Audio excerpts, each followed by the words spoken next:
Alrighty, ladies and gentlemen, let's jump into the day's stream and start painting. Had to make myself a new cup of coffee as my previous cup had been entirely drained, and now I have a fresh Americano ready to go. Yes, very nice. My camera has decided to take the day off, so it'll just be my sultry tones and a little bit of this Diablo lo-fi mix in the background as per usual. And today, as the thumbnail might have clued you in, we are painting more magic proxies. Now, the thumbnail, I was actually fortunate enough to pull a Sheoldred the Apocalypse out of a Dominaria United pack. So I do own that card, and that sort of is what sparked the impetus for this project, making some other magic proxies, as well as making a proxy for my own Sheoldred, so I can keep her nice and safe in a sleeve away from the prying eyes of the world, and never ever, never ever play her in an actual deck, so I don't ruin the card and such. At any rate, I like drawing these kind of crazy demons and monsters and stuff, so she seemed like a great starting point. And then, because I have... let me actually look up what this card does. So, Orcish Bowmasters was a card that came out in the Lord of the Rings set and immediately shot up to like a $50 price point because it is pretty cracked. So Orcish Bowmasters has flash. That means it can be played as basically an instant creature. When Orcish Bowmasters enters the battlefield, and whenever an opponent draws a card except the first one they draw in each of their steps, Orcish Bowmasters deals 1 damage to any target, then amass 1 orcs, which is pretty good. Pretty good, as it basically just let's see. So when it enters the battlefield, and whenever an opponent draws their second card or beyond that turn, they deal damage to any target. And then the amassing 1 orcs is awesome because it's just like free bodies on the board, free boosted creature, if you're familiar with that mechanic. I think I'm also going to be doing a painting that will serve as a token card for like an orc army. I don't really have a deck that's focused around that, but I feel like Orcish Bowmasters is just good in any deck because it essentially gets you free value for stuff that your opponent wants to be doing anyway, like drawing cards. Drawing cards is good in a card game, even if you're not familiar with Magic. That's probably a pretty obvious point, but at any rate, let's get into the painting today. Obviously, with these and with the other paintings I've been streaming, I definitely enjoy doing a lot of the process sort of off stream, and that probably makes for less exciting videos and time lapses and stuff, given that you don't get to see the whole process as it goes. But it is difficult to talk and stream at the same time, or talk and paint at the same time. Here's Orcish Bowmasters, by the way. It's my version of the card as it goes. And then I've got some trees kind of in the background because I'm part of a server that's doing a little challenge this month with tree drawing. So this is sort of my way of getting 2 birds with 1 stone. Also, I just love trees. Drawing trees is really fun because they're so much weirder and full of abstract shapes than I think most people realize. You just sort of assume like, hey, it's a tree, got a stalk.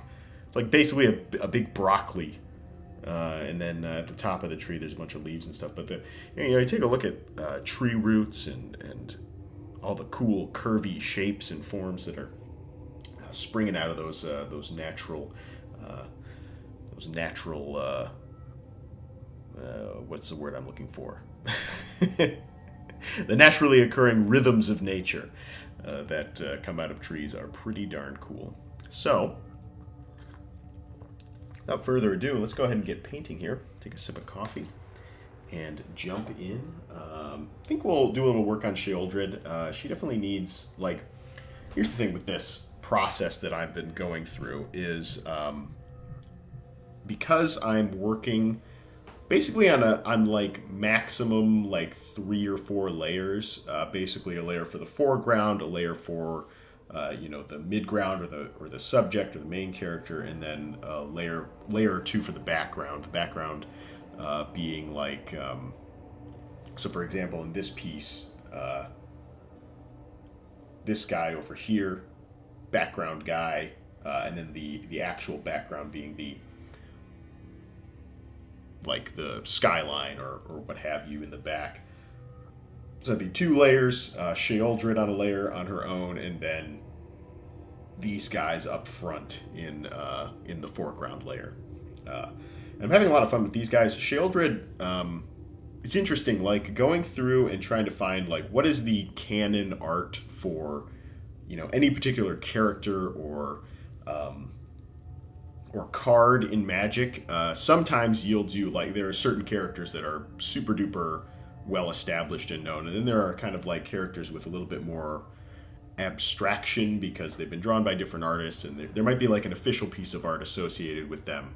But then some cards, like this one, have a couple different designs that are kind of associated with them, and they tend to be varying in their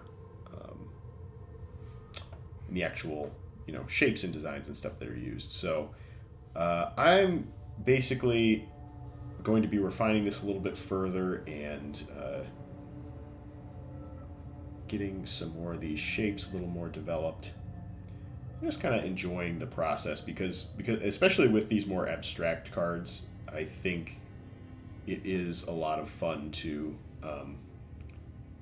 just kind of jump in and build up the shapes in whatever way seems the most fun to do, rather than trying to like adhere to a strict kind of design, which is something I need to work on. It's something that I do want to do for future cards, but this first set that I'm doing is going to be all black Magic cards. And with that, I have an opportunity to do some stuff that's a little more monstrous, and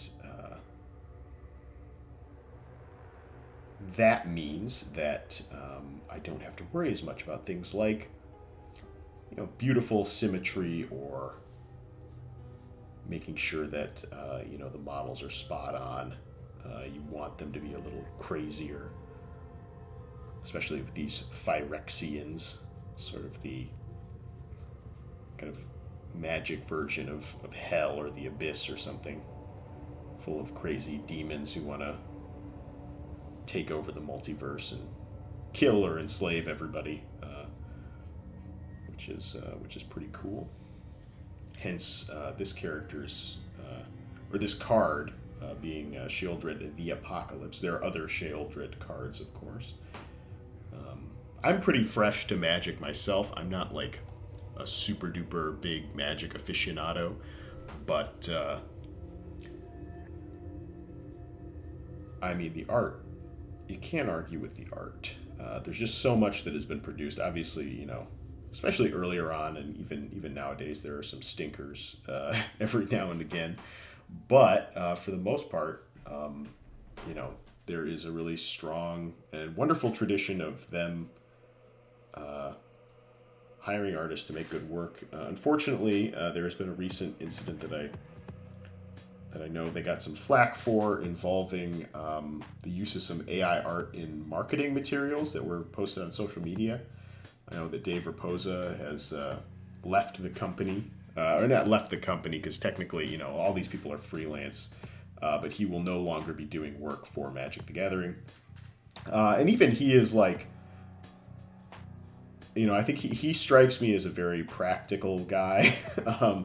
Having heard him, I think Steven Zapata did a kind of interview talk with him on his channel, and Dave Raposa's stance is essentially like, it's like I am in a position where I'm like well established enough as an artist to be able to make take a stance like this, and it's not going to affect me as much because, you know, he has other streams of income. He has the ability to make a statement and it not, you know, affect his bottom line quite as much.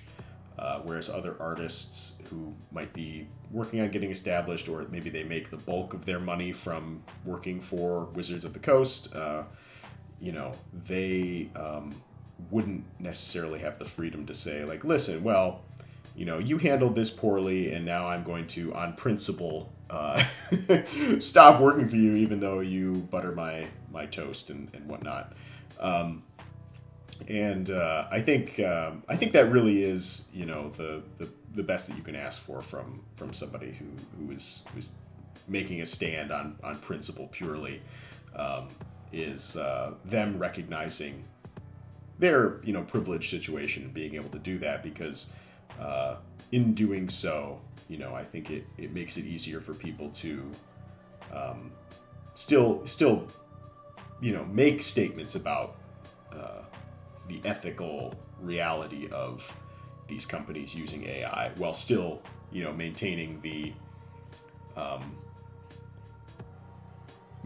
their ability to not compromise themselves while they take work from these companies, because it's sort of like it's like yes, the company is doing this, but it's also like it's specific actors within that company who are doing it. It's like there's never going to be a situation where this, especially something like Magic or Wizards of the Coast, is entirely homogenous in their approach, right?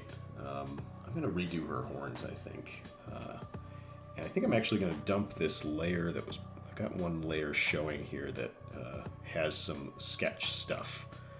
And where is it? Is it this layer? What layer is it? Okay, paint over that. Ah, okay, there we go. So we'll have to add some stuff in later, but that's okay. At any rate, where was I?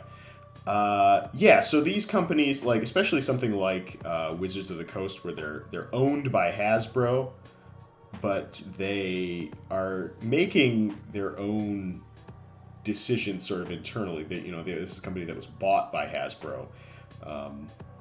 Very unfortunately, it's one of the few divisions of Hasbro that is making money, but they are subject to Hasbro's corporate needs.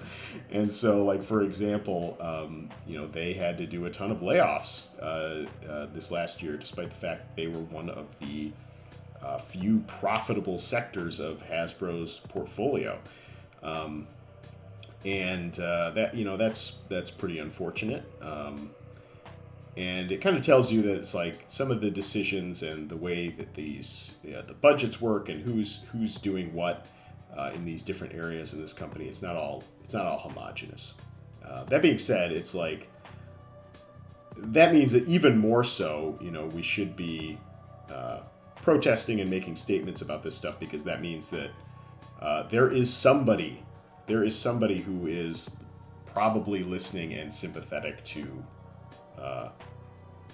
the position of the public on issues like this within that organization. And they may not have the power to do anything now, but maybe they will find themselves in a position to do something about it in the future. And people need to make their voices heard on that, otherwise they will not be incentivized to do anything. At any rate, this is I've realized that this is a pretty, complicated design. It's not, terribly complicated per se, but I think that what I need to do is get her kind of hind quarters thing here. Like in the card art, she's definitely got like this big, giant, like centipede body thing that's like protruding off of her. And apparently, I looked up the lore for Sheoldred a little bit. Apparently, like, usually she has like this smaller like spider body, but then her torso apparently can like come out of that, and you see this like big like spine thing hanging down from her torso, and then she can like slot herself into other bodies, which is kind of crazy and cool. So we kind of like that. And I think my goal today is sort of to get this in a state where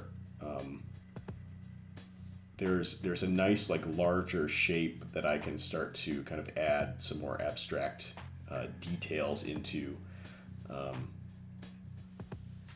and have a good solid basis to proceed with this. I'm trying to work on these a little bit quickly because I have some basically print timing goals that I'd like to meet with this. And that is not always the best way to produce the best work, but it is a good way to produce finished work. And that's something that I've struggled with for a long time, is finishing projects. I think it's something that a lot of artists go through, especially artists who are more like kind of sketch focused, or artists that like don't exactly know what the final product is supposed to be. So what does that mean? It's like, well, it's like, yeah, I'm doing a painting, but is it just going to be a painting? Is that all it is? Is it for a story? Is it an illustration? Will it be featured as in a book, or will it be featured on a card, or like what is it going to be? And I think a lot of artists take that for granted. It's sort of like, and that works for some, because really their main goal is to produce just like a singular, beautiful drawing or painting. But for others, like myself, I think, the intention is for this thing that we're designing or creating to live on as something else, or take on some other form, and in doing so, or because of that requirement, because of that kind of simple requirement, there are things that you have to consider and think about beyond just making it a good-looking picture on its own, and that can sometimes be helpful in just considering what choices you're trying to make. Like, so for example, Sheoldred is obviously the focus of this, but then these other creatures and characters kind of add some flavor to it, but I have to design the composition such that once it's all cropped, the cool stuff is kind of in frame, and the other stuff is or the cool stuff can be made to be in frame without losing specific details. Making sure that she is entirely in frame is kind of paramount. Although I probably will do a lot of noodling on these guys down here. I do like just drawing random demons and creatures and such, and I think it will be fun to do that. And because I have control over how these are printed, this is not obviously an officially sanctioned Magic project. I think I'm going to do these cards full art, meaning that rather than having a border around just a single image in the middle of the card, and then the sort of design elements around that with like the descriptive text and whatnot, sort of covering everything and creating a border around the piece. It's going to be like this will essentially extend to the edge of the card, the painting, and then the text box will be sort of like in the middle here, but it'll be slightly transparent so that a little bit of this art underneath comes through. So knowing that, I chose to do it this way. And the other thing is, like, there are a lot of like Magic cards that are produced, some of which may see a full art treatment and some which don't, but like you usually don't see the whole painting necessarily. You usually don't see the entire piece on the card, and then if you look it up, you'll see that like, oh, there are these other details that were added, and then the team at Magic, I presume, sort of makes the final decision on what is cut from the image and what remains.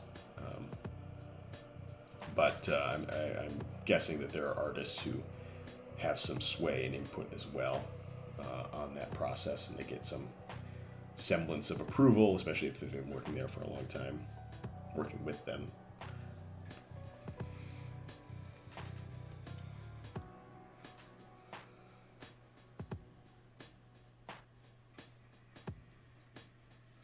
One thing I'm struggling with too is like these legs that she has. Like sometimes they're getting in the way of me working on the actual body down here. So what I'm considering doing is just like leaving them until the end, which might be smart.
One thing that the artist on the original card did really well, I should look up their name,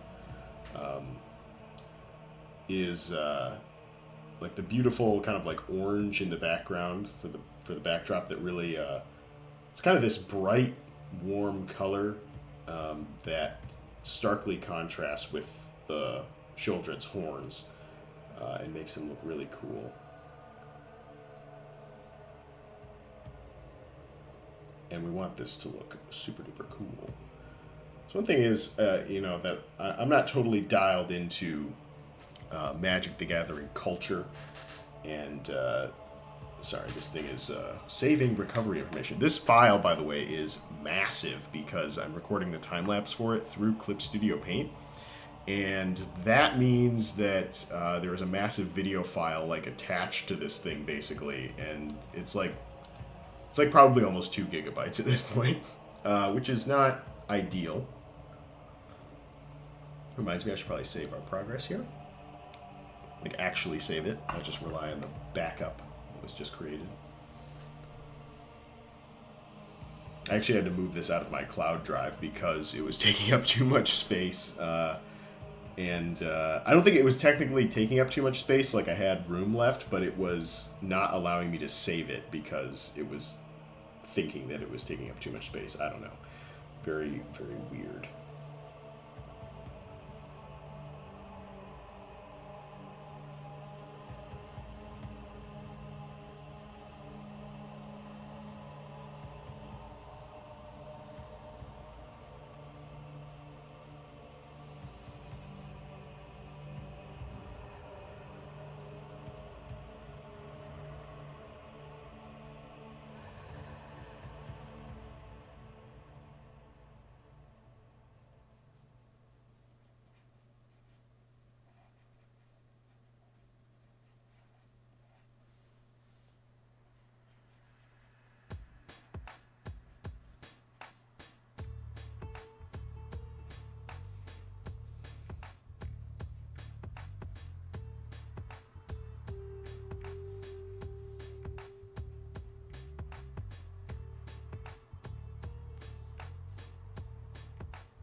Unfortunately, I'm not recording time lapses of any of my other pieces.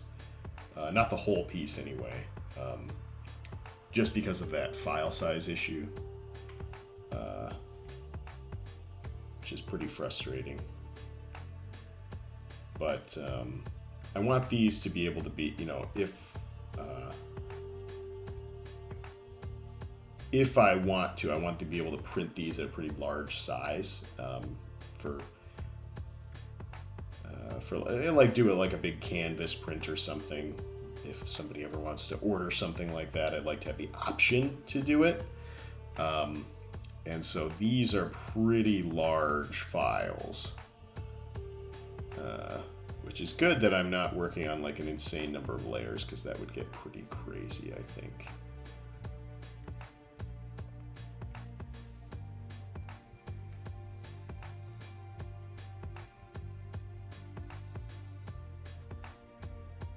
I'm gonna take this out.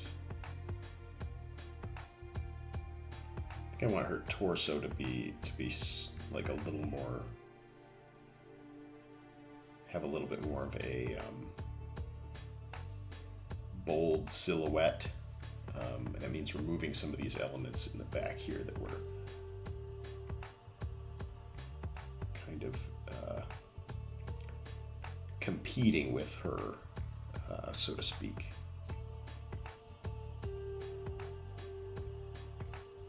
Maybe doing something like a little bit thinner. Thinner. You've seen the movie Thinner? It's a Stephen King movie. One of his like weird little, very much feels like it was made for TV kind of movies. It's got, you know, some problematic depictions of, for example, gypsies. The whole premise of the movie is that this guy like runs over, it's like this local lawyer runs over this gypsy woman, and then the woman's like brother like curses him and like the police officer that was involved and some other people. But what's interesting about it though, and the reason I even still think about this movie is it has a very interesting commentary about obviously this gypsy guy has some like powerful magic that is associated with him and his family and whatnot. But then the victim, the guy who is cursed, and his curse is that he keeps getting thinner and thinner, and he basically is going to waste away until he dies, no matter how much he eats. But the interesting thing about it is sort of like there's this kind of secondary symbolism, this commentary on, it's like, yes, like this guy with the magic has this mystical power, but the white man in this case, the white man from town, at one point he lays a curse on them, or he says a curse, and he calls it the curse of the white man from town. And it's sort of like, well, yeah, this guy actually has like an institutional power that he is already exercising. Like he exercised it when he became able to like get out of this crime that he committed. Essentially, he was like distracted driving and he ran over this woman, and then he got away scot-free because of his position in society and his institutional power. And I think that part of it is pretty interesting. So like there is some like problematic racist elements to it, but then there's this further commentary on like, it's like, yeah, but people who are relegated to those, you know, oppressed positions in society sort of have to, are often forced to pursue unconventional means of authority and obtaining power over others if they want to survive. But even then, they are still at an extreme disadvantage in comparison to, you know, the people who have actual societal, you know, and social power. So kind of an interesting film, but at any rate, I wouldn't necessarily go out of my way to recommend it as a prime viewing experience.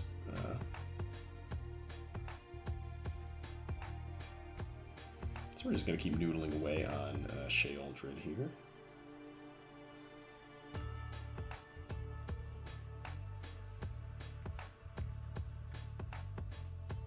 I saw somebody had popped in and they were like, oh, this guy's talking about some weird old movie. I'm going to leave now.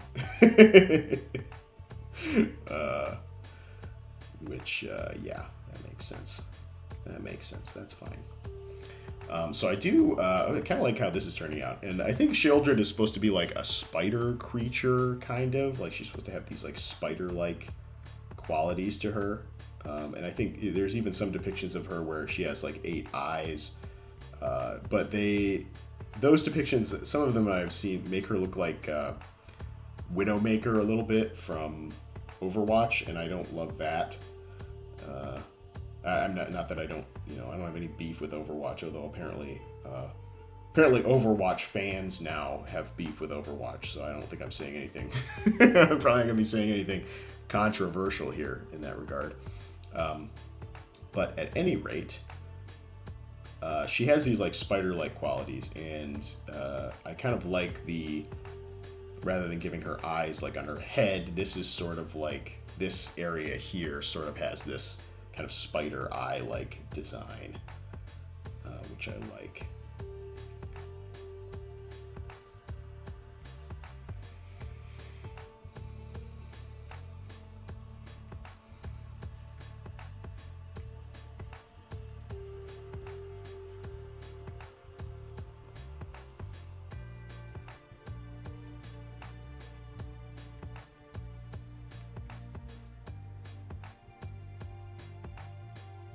One thing that I've always struggled with and will continue to struggle with is refining like sketchy areas of a drawing or painting into something with more finish.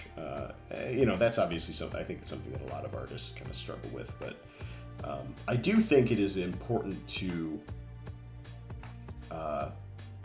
develop an appealing sketch. And appealing is just, whatever... something you like, but also, I mean, the sketch kind of stands on its own as something interesting or beautiful or intriguing to you as an artist or intriguing to your audience. The sketch should be the first priority. That being said, sometimes you have to play with it a little bit to get to the point where it's worth continuing.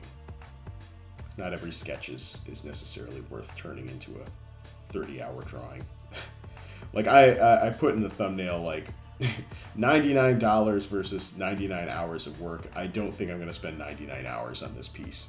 I hope not to spend 99 hours on this piece because I don't have 99 hours this week to spend on this piece. And really, if I want any hope of getting this in time, I need to finish it this week. So that is what I am aiming for.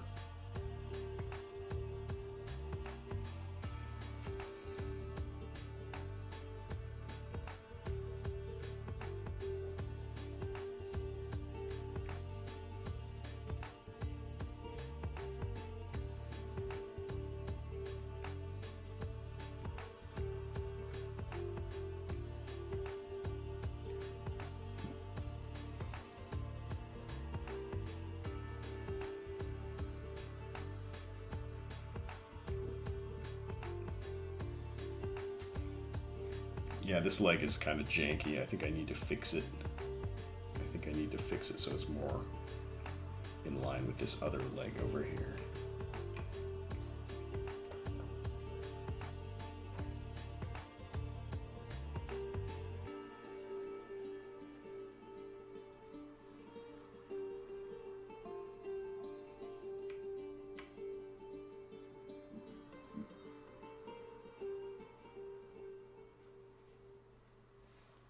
Now, there's obviously several different approaches that you can take with something like this.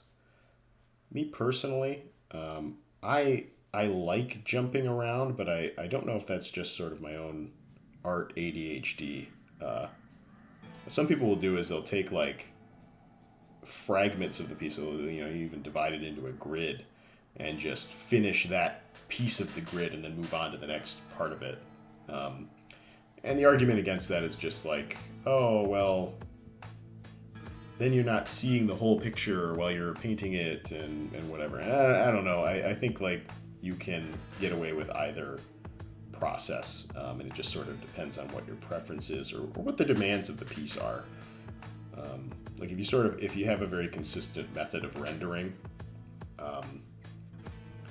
you know, maybe it's helpful for you to render that piece by piece, as opposed to attempting to, you know,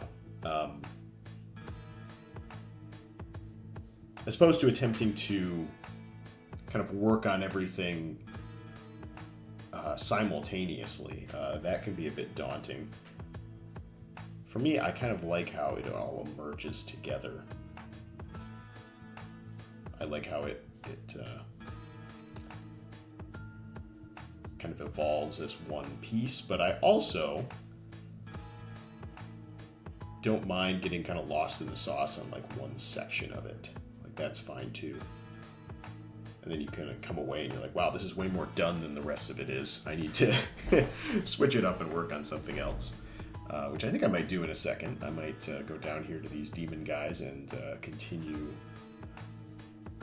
kind of roughing them out a little bit.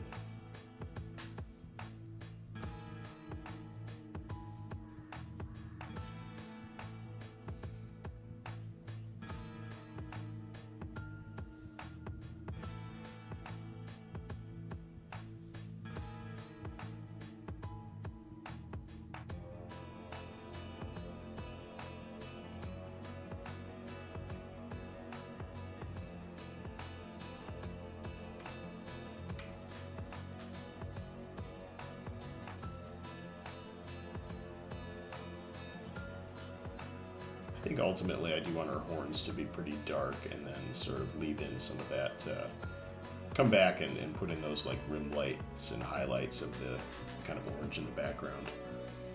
Like the thing is, I want these generally to be somewhat distinct from the original cards in some, you know, big picture kind of ways.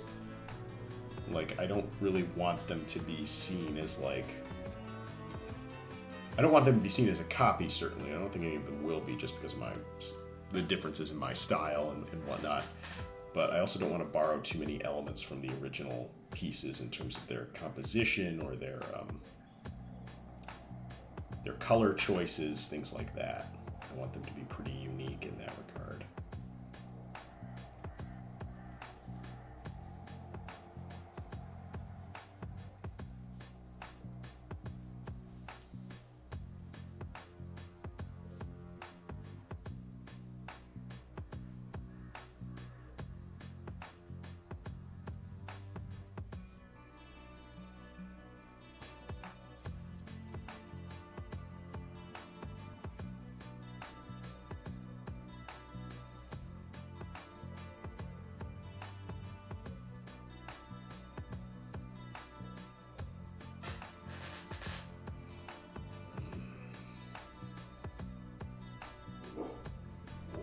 And we're saving recovery information again. Take a sip of coffee. Jump back in.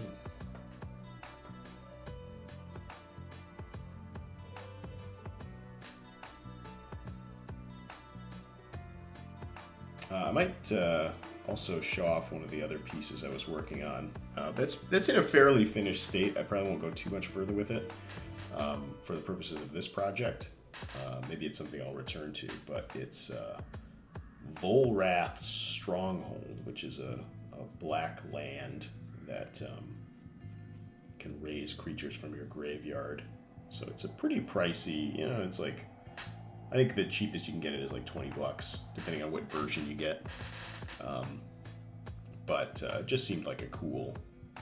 I liked the art for it. It was kind of like abstract, like I couldn't exactly tell what it was supposed to be. Like, was it the interior of the fortress or like some kind of forge thing within it? I'll pull that up right now. Let's see. Recent Volrath's Stronghold. And this one I had a lot of fun doing. So like definitely some messiness in this kind of area, but I kind of like that. And I like the little suggested, like, kind of skull face thing, very 80s, old school fantasy. And then this I had a bunch of fun with, doing these kind of abstract, sort of like bony, crazy, wild shapes up here. Some of these kind of look like fingers. Some of these look like hands. Like, there's like this little like thing. I was like, I want that to be like a little ridge where it's just like some teeth. And I don't know what made me want to do that, but I really enjoyed working on this piece. And I'd like to do more like this one. Maybe I'll have to find some cards that specifically evoke this kind of idea, but are, you know, distinct from this card. So I really enjoyed this one. I'm going to close this so it doesn't take up more space than I need in my memory. So let's see. Yeah, let's with that transition, let's move on to working on these guys again over here.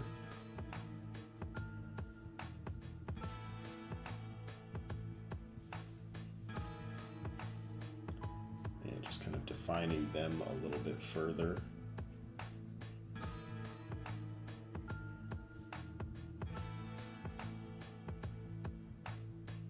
Now I can't. I mean, it might. I don't know who I was talking to or who made this point when I was speaking with them about it.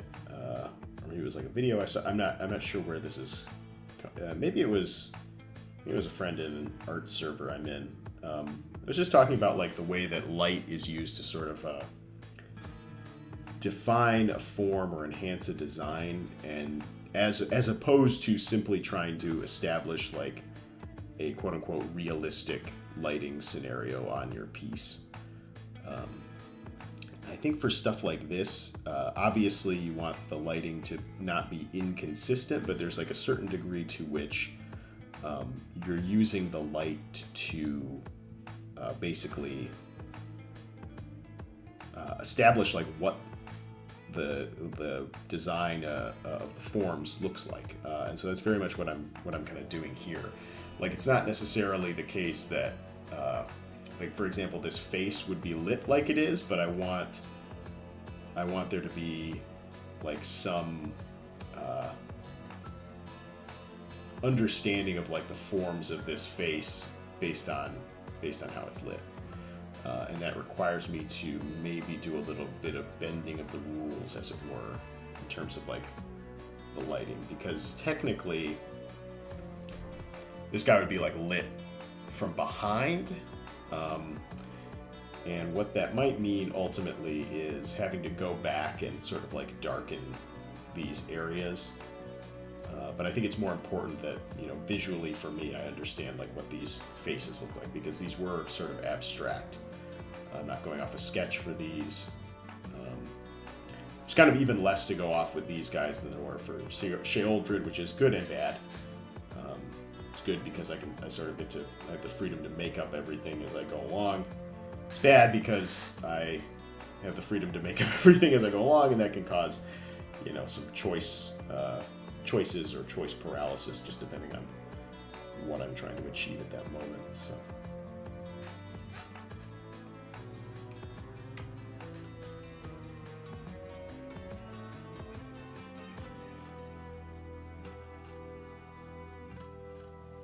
I think with this process, what I'm finding is often like things go from kind of clean to muddy to clean again, you know, back and forth. And that process of refining it over and over again, I actually rather enjoy. Like, I don't have a problem with doing it. But it does leave you sort of in a state of frustration when things come out like looking worse than they did just a moment ago. That can happen. I feel like that just happened a little bit. That's probably because I'm trying to talk and work at the same time. Again, this is why I very often come back to these pieces after the stream or before the stream. I go in and I do a bunch of work on them, so there's rarely a complete kind of stream version of this process, unfortunately.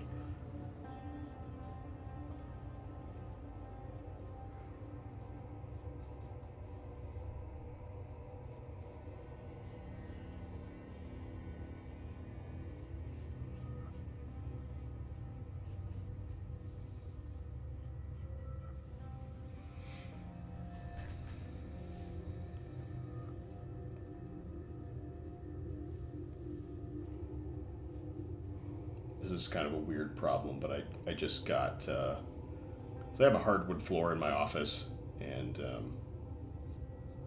in an effort to protect said floor, I purchased these like plastic chair wheels, but they are a little rollier than my old wheels were. So sometimes I'll just be sitting here like working, and then all of a sudden I'll be like pushed like 2 inches back away from my tablet, and that's a little bit of an annoyance. Not too bad though. All right, let's go in and some darken up and define some of these forms a little more, some of the big shapes.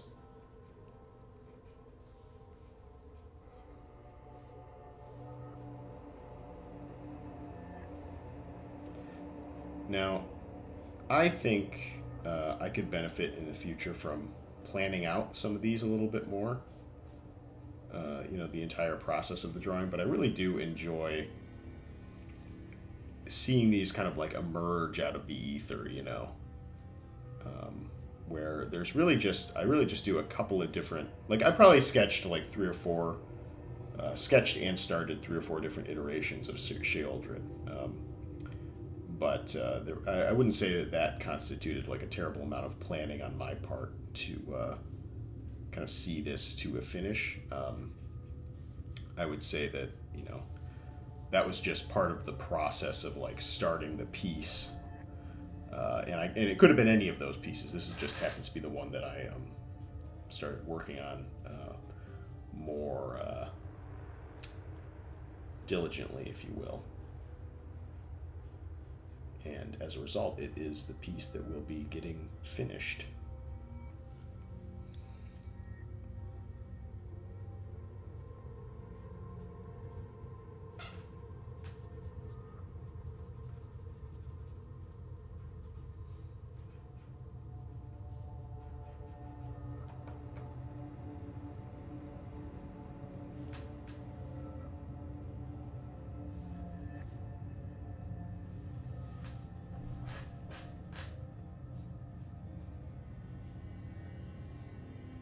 But where was I going with that statement?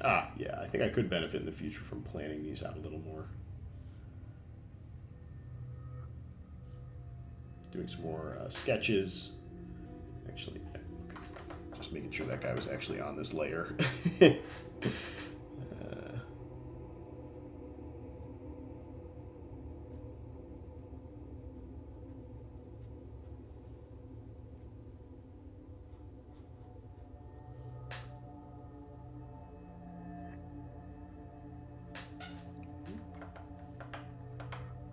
You do get a lot out of planning, I think. You can solve problems, preempt problems. But when you're early in the learning stages of a new way of making art, a new process, a new medium, just a new way of thinking about a piece, planning isn't always as helpful because you don't know exactly how to solve the problems you run into with the medium you're working in. So you may as well just dive right into it and figure it out as you go. Not necessarily a better way to do that than trial by fire.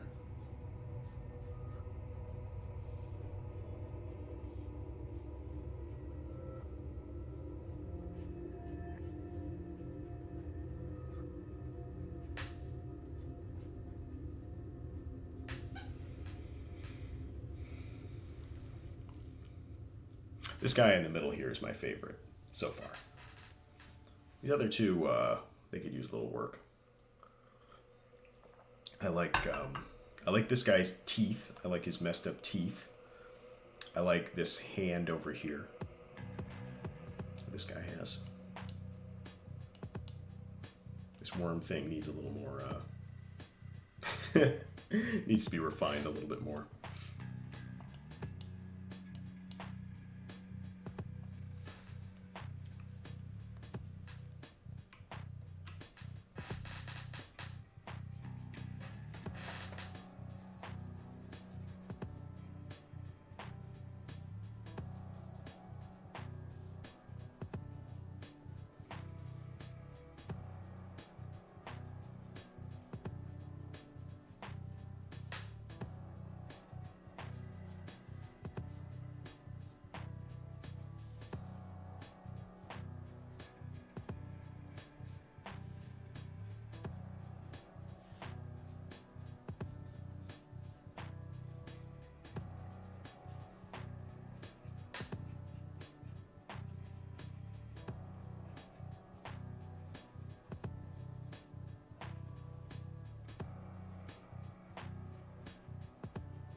Guy's arm over here is kind of messed up, like the position of it. I'm gonna have to fix that. And this dude's spikes are in the way of like, are in the way of fixing that a little bit.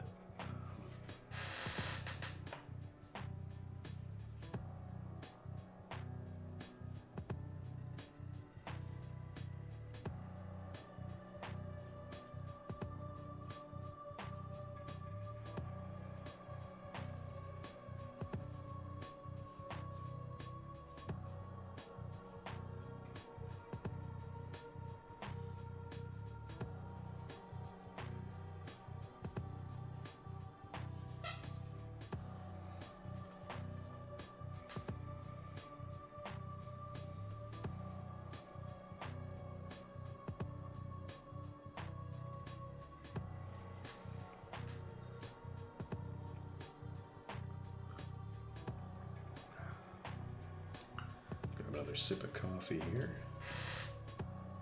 and continue the work.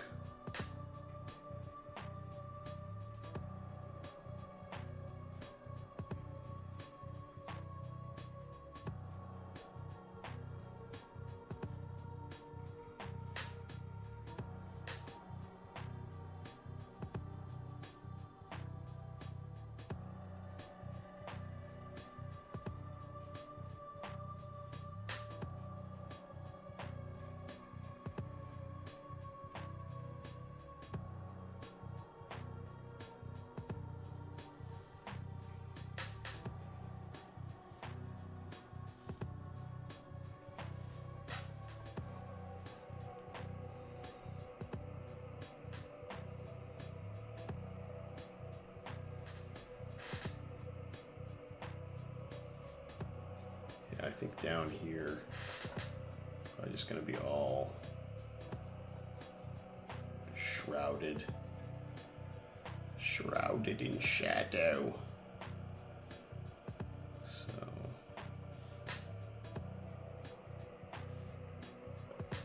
same over here.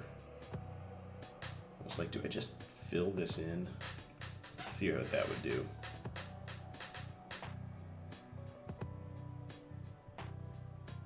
This you guys can't see it, but it's once again saving recovery information for 5 minutes. Okay, that's fine, I guess. Oh Jesus, that was not what I wanted to happen. That looks kind of cool, I guess. There we go.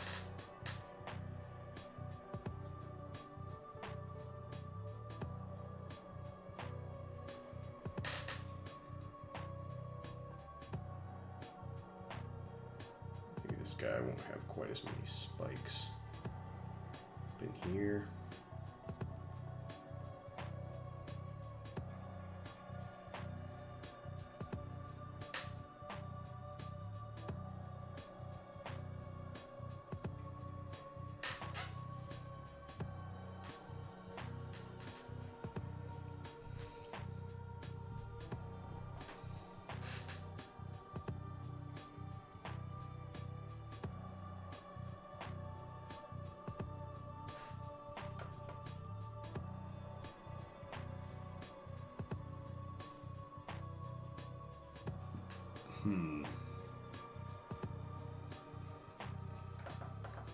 I think we do this on a different layer just to not have too many variables on the same layer.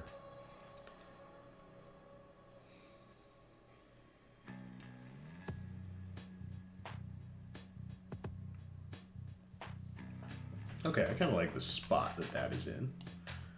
And this is typically how I work on stuff. Well, it depends. Sometimes I'll just do a marathon session on a single piece and then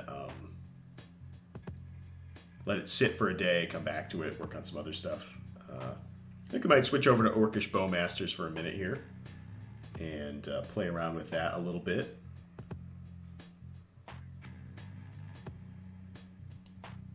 This one's a little bit less complicated of a piece, although I think I do need to... One thing I was going to do is take this guy and make him a little bit smaller, actually. because I think I put this tree in the foreground corner here on the same layer, so I'm gonna select around that. Make this guy a little bit smaller. Tilt him just slightly.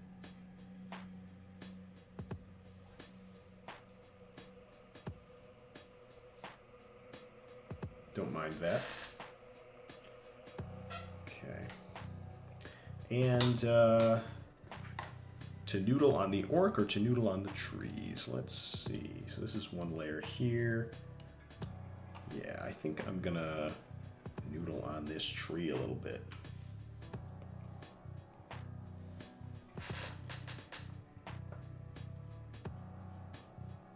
Just sort of refining some of the shapes, making things a little bit sharper here and there.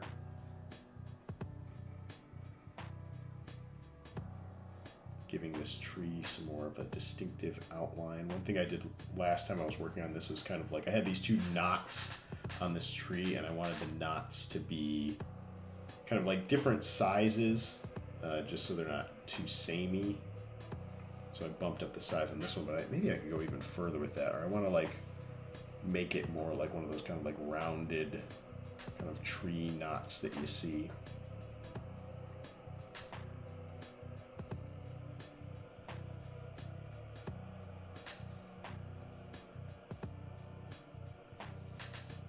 Man, trees are so cool. Trees are the bomb, you know.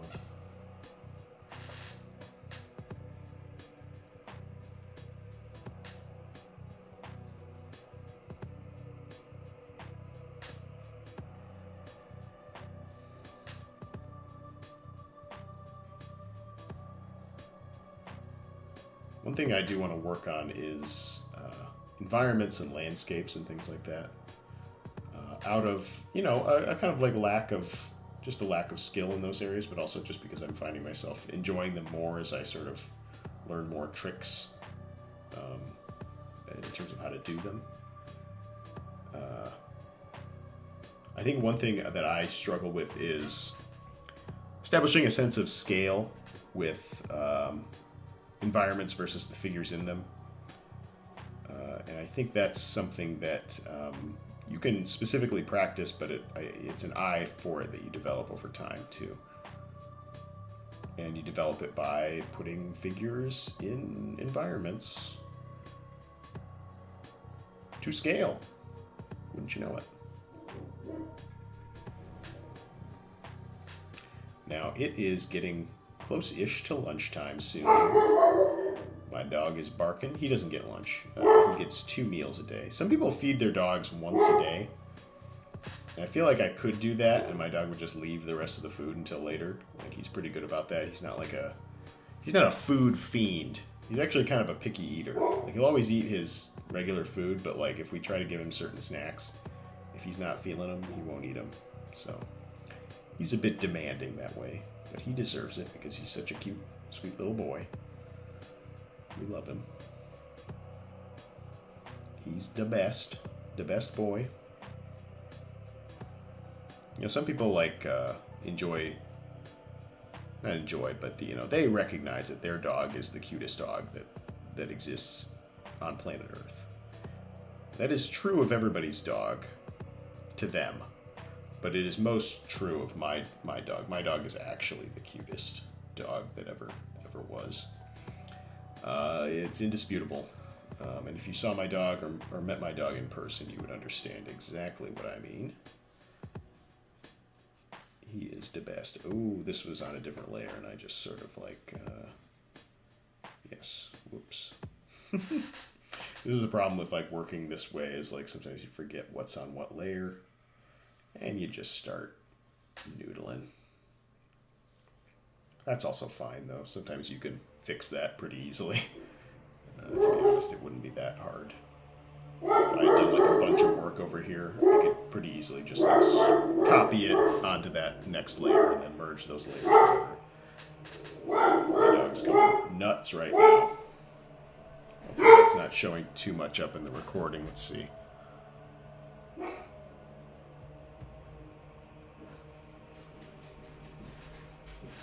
Oh, here he comes. I think he wants to be let out. Okay, buddy, come on.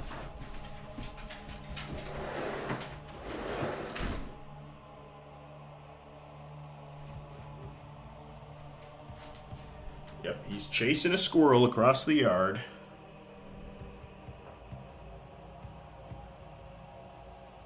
Keeping the yard safe. We have 2 apple trees in our yard. And I think it's like the thing with apple trees is like they require a pair in order to bear fruit. So you have to have a male and a female tree or whatever. So one of the trees bears fruit. And we never get to eat any of it because the squirrels eat every single apple before they are ripe. And that's that. We just get to see them leaving like half-eaten apple corpses all over the yard. And my dog, unfortunately, has done very little to prevent this. Even if we left him out there all the time, I don't think he would. I don't think he would do much to deter them once they realize that he can't climb trees. He's not particularly proficient in that skill, and probably never will be because he's actually only got 3 legs. He is a tripod, as they say. That is a term for a 3-legged dog that I didn't realize was a thing until I had one. And now he is a tripod. He was a tripod when we adopted him, by the way. That did not occur as a result of dog parental negligence. That was how we received him from the adoption place. It's not my fault, I swear. I did not take one of my dog's legs off.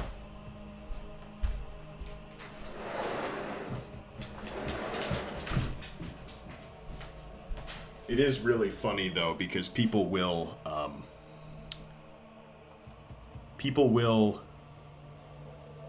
comment on it. They'll be like, "Oh, it's so great of you to take in a special needs dog," and I'm like, I mean, I guess he's not like crazy or something. He doesn't have like needs that actually like it will be sad when he gets older because he's already showing signs of like potential arthritis in his leg.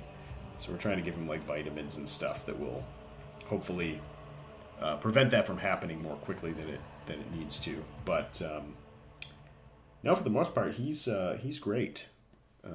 He's very easy most of the time. He does get a little crazy sometimes, but what dog doesn't? And he gets tired quickly because he has to spend more energy to run around, given the lack of the 4th leg, So that makes it easier in many ways than caring for a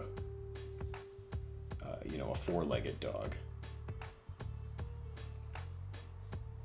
So yes, we were so generous to take him in. It's not a selfish thing at all, because he was so cute. It's funny though because he had trouble getting adopted, is what we were told by the organization. Because his problem was, and this is like a very much like when they ask you your biggest weakness in an interview and you say something like, I just work too hard. I'm a workaholic. That's my problem. This is like with Track, he was too social. So like people would try and meet him and then he'd be trying to like play with people next door. He'd be trying to like play with people or get people's attention who are like not in the little playpen with him. So he didn't connect directly with some people, and I don't know if the 3rd leg had or the missing leg had anything to do with it, but at the very least, there was some element of his personality that people did not connect with for whatever reason. So this place actually brought him to our house, and he got to meet us in person at our house. And we adopted him on the spot because he was such a cutie. It's true. Never looked back. Had no need to, really.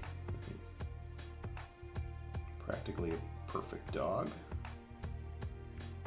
In most, you know, in most meaningful regards, he's still he still you know, barks at the window and, you know, jumps on people, and he gets this. He does like when we're trying to have dinner at you know, at our dining room table, he will like jump in our laps and like when we have guests over specifically. I don't know what prompts this behavior. It's like he can't stand not being the center of attention, because most of the time we just are hanging out on the couch, or we're eating on the couch, and then he can hang out with us. Or we're in the dining room, he can't hang out with us, so he hates that. He's got to come bother us. Just dog owner things. I'm enjoying this tree. I'm enjoying it a little too much. I need to go and enjoy some other stuff in this painting so it doesn't fall behind.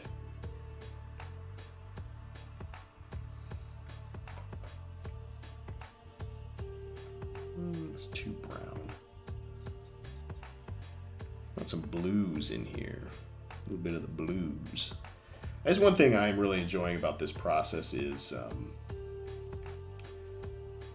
and this is kind of akin to more like traditional painting, which is where you just kind of go in and just add in random flecks of other colors, or you have a background that is a certain color so that kind of comes through. And that is sort of what I'm doing here. So it's like, yeah, I want a little more cool colors here in the trees. And I'm trying to decide still if I want to do leaves or not in the trees. Maybe some like little some leaves, just to indicate that it is these trees aren't just dead. I don't know. I don't know that that's particularly important. Make breakout card with Kool-Aid Man coming out. That would actually be kind of sick. I'm surprised that they haven't done a secret lair with that or something.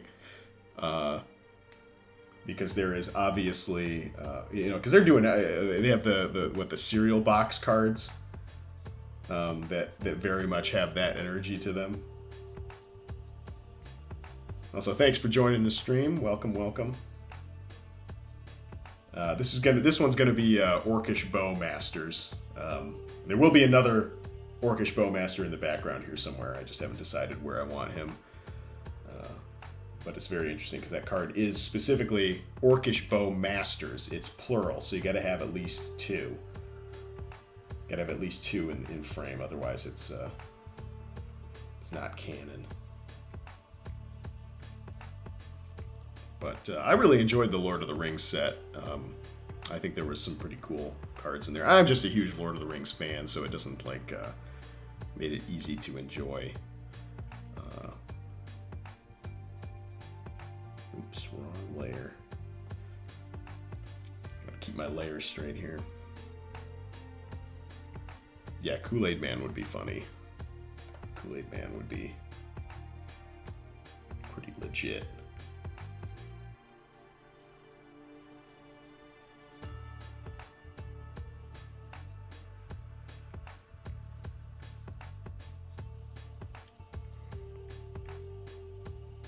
Oh, Murder at Karlov Manor is a card called Breakout. Is it pretty sought after? I haven't followed too much of the murders stuff as yet. And I'm pretty fresh into Magic. Like, I played Arena a couple years ago, quite a bit, and then I sort of like stopped playing. And to this point, until like a few months ago, I had never played like paper Magic before. So I'm just kind of getting into it. And my first deck was the Merfolk Precon from Lost Caverns.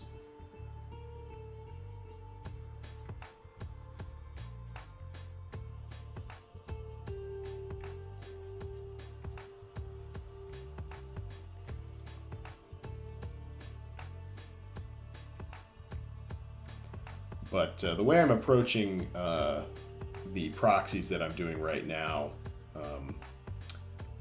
is just a few big cards from each color. I'm starting with black, and I'm starting with. I've got Sheoldred over here because I actually pulled a Sheoldred the Apocalypse out of a pack like not long ago. And Orcish Bowmasters just because the card is pricey and people are looking for it right now. But mainly I just want to be able to play Sheoldred without having to ruin my copy of the card. I want to make a meme commander deck, find all cards that have meme designs. Yeah, that'd be pretty fun.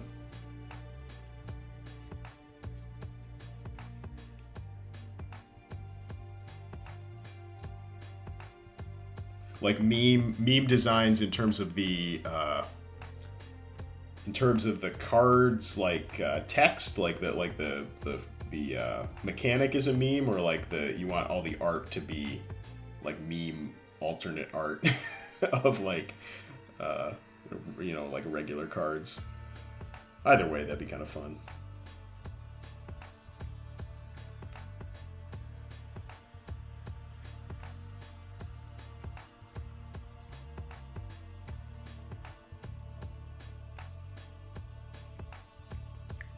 Soul Ring is circle game. Okay. Yeah. So you like take like actual cards and see circle game. I'm not sure I know this meme.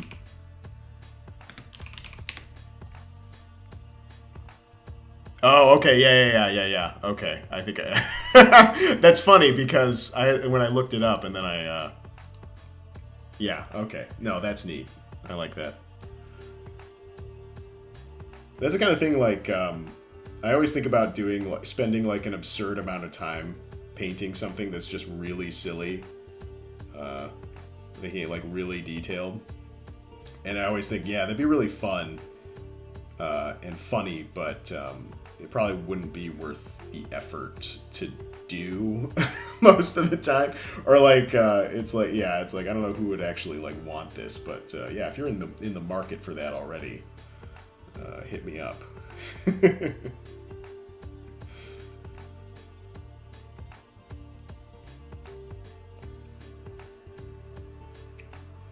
Okay, I want this to be a little darker. Let me get some of this blue back in here.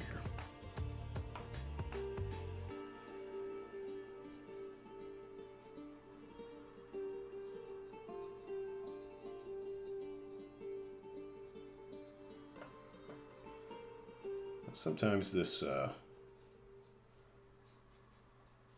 whole painting thing is a process of establishing details and then smashing over them with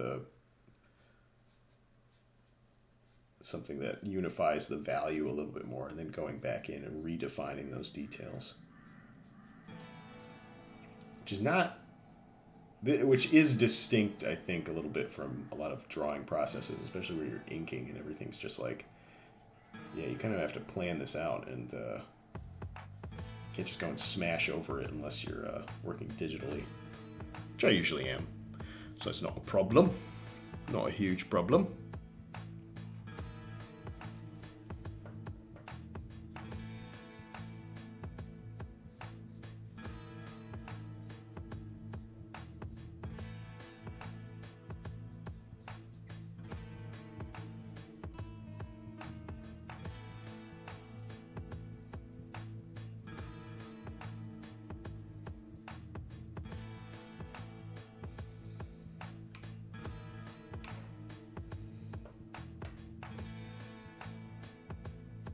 Give this tree some knots as well. Don't want it to feel left out.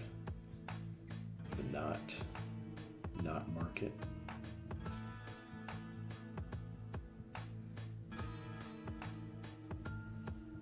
Kind of want these to be a little bit reminiscent of the Fangorn forest kind of trees.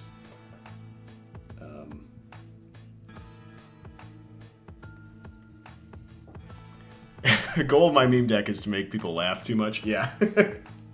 Yeah, once you got them laughing, then they won't be able to concentrate on making their moves, and that's how you get them. Your win con is distract your enemies into making a crucial mistake. I like that. And once they think it's like, oh, this is just a meme, I don't have to worry about dealing with this guy, and that's when you get them. Lull them into a false sense of security, and then swoop in and make your move.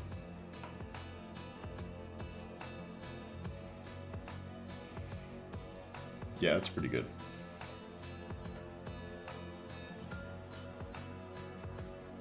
See, I'm still so fresh into Commander that I have yet to even play like a classic 4-person Commander. I've played I've played against it is like we played a 3-person game once, but mostly it's just me and my buddy Josh, and it's pretty much like my friend will either play his like big stompy artifact, this crazy artifact deck that he has, and just totally destroy me, or he'll play one of his other decks and I'll randomly win. It's pretty much a 50-50.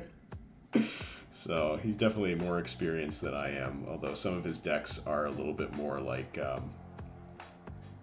not meme-y per se, but they're like kind of based on a less solid mechanic that he's trying to squeeze some value out of.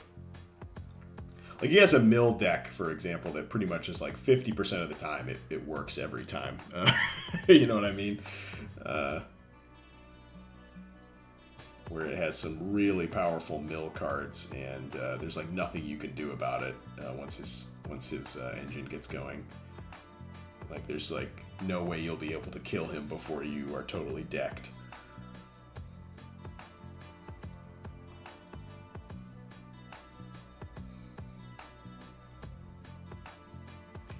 Man, trees are the bomb. Gotta love those trees.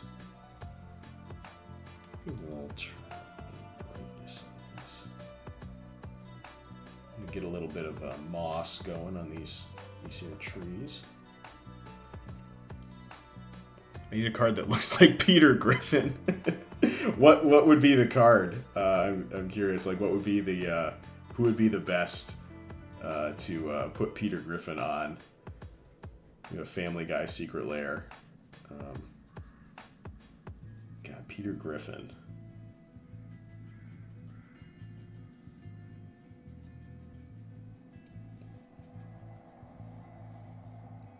I mean, that would be pretty dope. At this point, I mean, they already have anime in Magic now, so why not Peter Griffin? Why not Homer Simpson? You could have, I don't know, there's got to be a good, like, green card that maybe has something to do with, like, I don't know, getting a forest out of your deck or something, or turning a creature into a plant or something, that you could use that that Homer Simpson meme where he's like fading into the bush, you know. Feels like it would be thematically appropriate at the very least.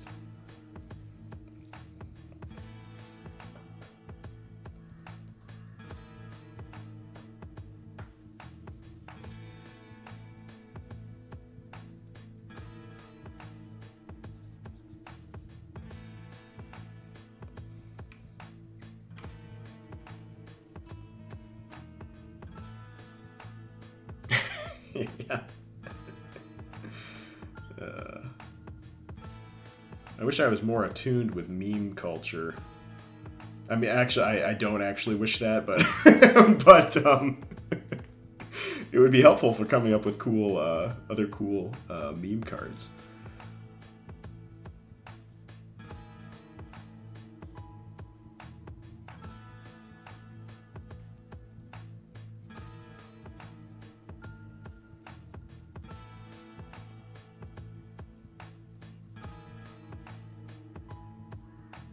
Yeah, you could have. I know like Karlov Manor has like the disguise cards, so you can go back to an old classic where it's like on the front of it, it's Rick Astley or something. And it's like you could, yeah, you can Rickroll people by flipping the card over.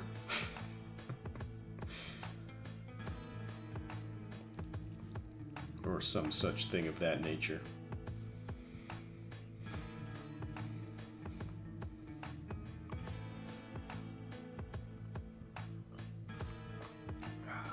Get some coffee here. I realize, like, I should go back and actually watch these streams because I don't know what it looks like to watch me like zooming in and out like crazy. Like, to me, it's the most natural thing in the world, but I don't know if it's like too frequent or I don't know how it affects the viewing experience or if anybody actually gives a crap.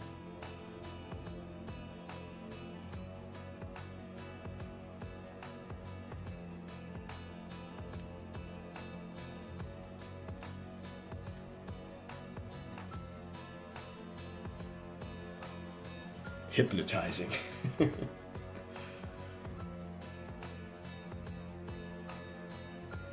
Well, that's, I think that's one of the, if you're a content creator, hypnotizing is definitely one of the ways you want people to describe your content. So, I'll take it.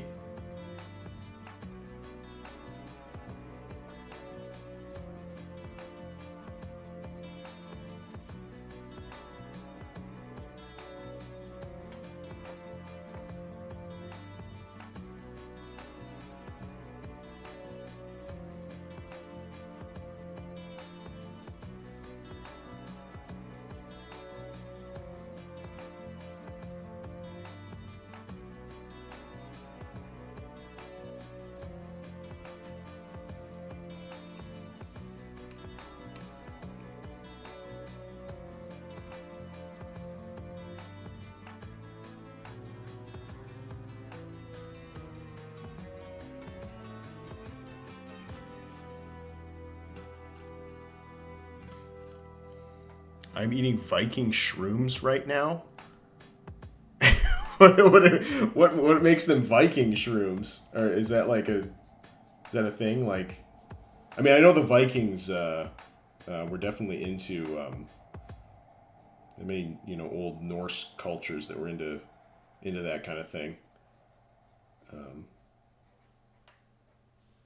But yeah, I'm not familiar with specifically what that is, I guess.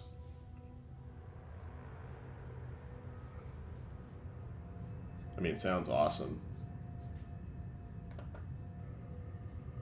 Sounds very cool. Wish I was that cool.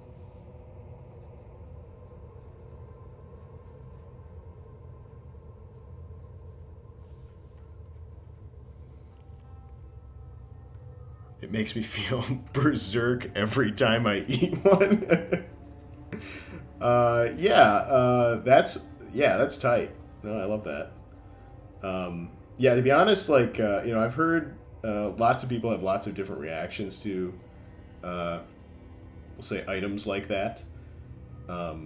Personally, that's how I feel when I partake. And I don't know if what I've partaken in before would be considered Viking, but that's just the vibe that I get.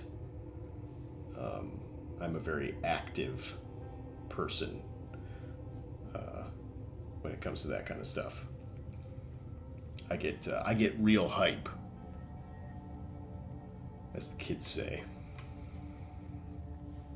My Riz levels go up by 40 to 50%.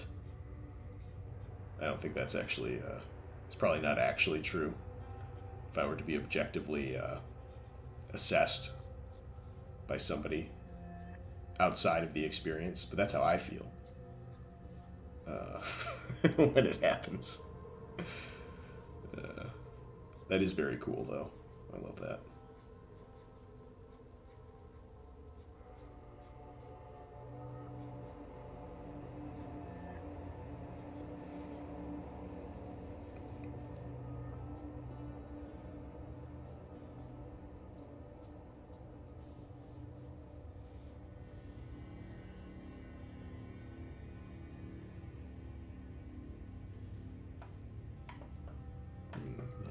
darken this whole thing down here.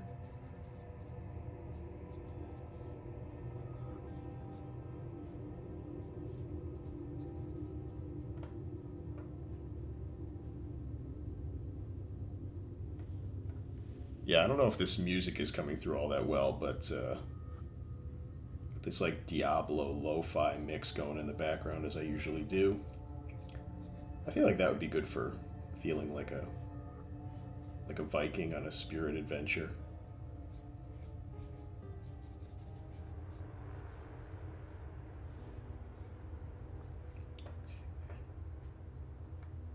It's too thin.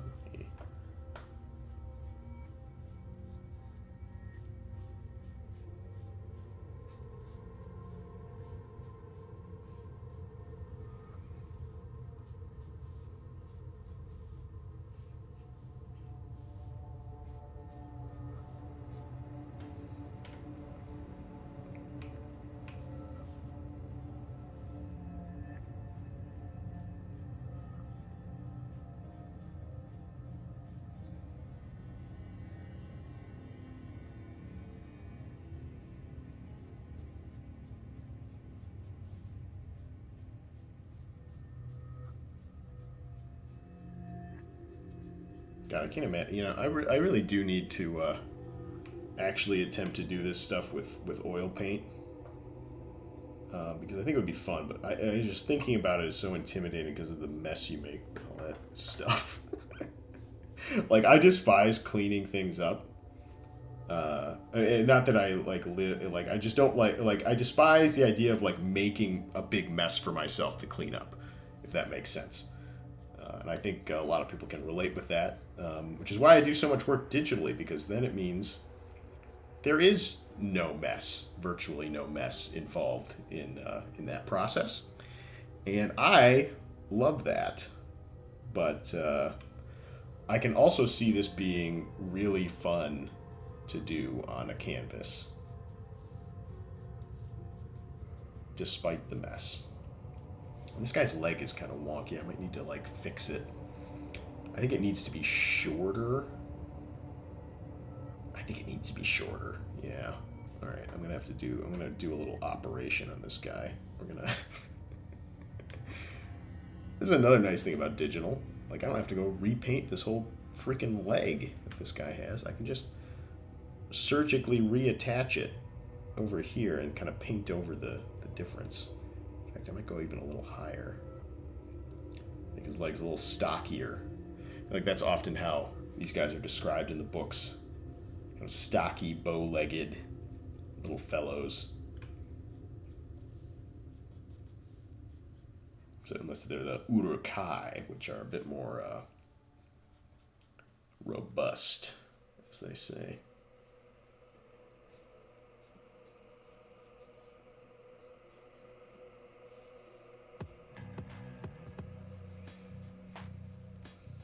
I do want this guy to have gauntlets of some kind.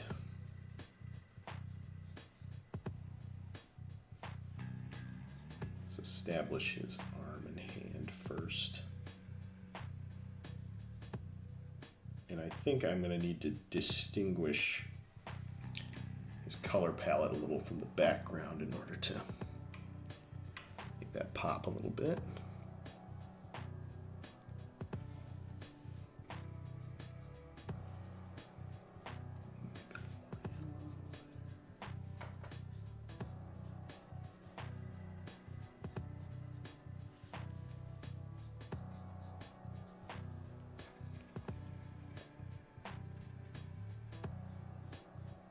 Down some yellow, the yellow light. Maybe that's the color of the light coming through the tree line here. And I do have to do some design work on his bow. My micronation name is Family Merchant Republic of Odenstein. Odenstein. Micronation name. Family Merchant Republic of Odenstein. I don't even know what I'm reading right now.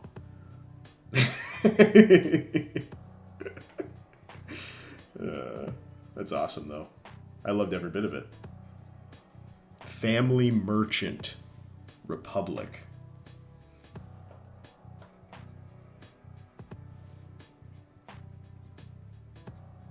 Yeah, I really do love like Norse stuff. I like the how weird some of the mythology is.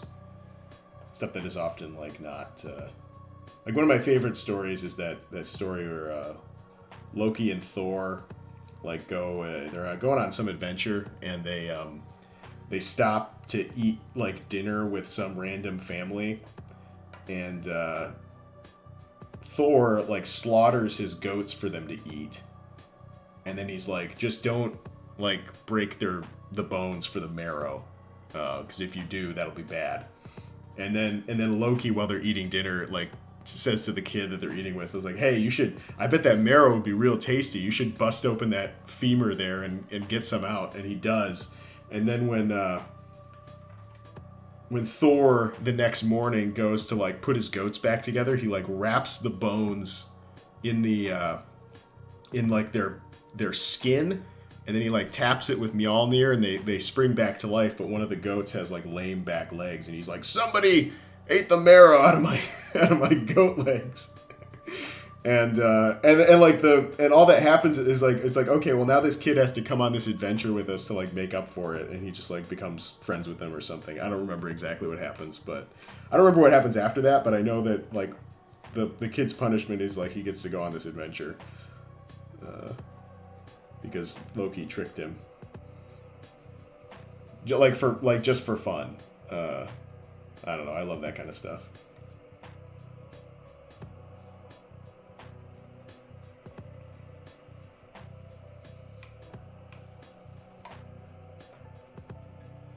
I was listening to some podcast, and apparently, like, there's like a lot of Norse mythological stories that have been like lost to history, and there was some guy, I can't remember who it was, but like this guy went around recording a bunch of the stories, but he specifically only recorded the ones that were like the weirder, more obscure ones.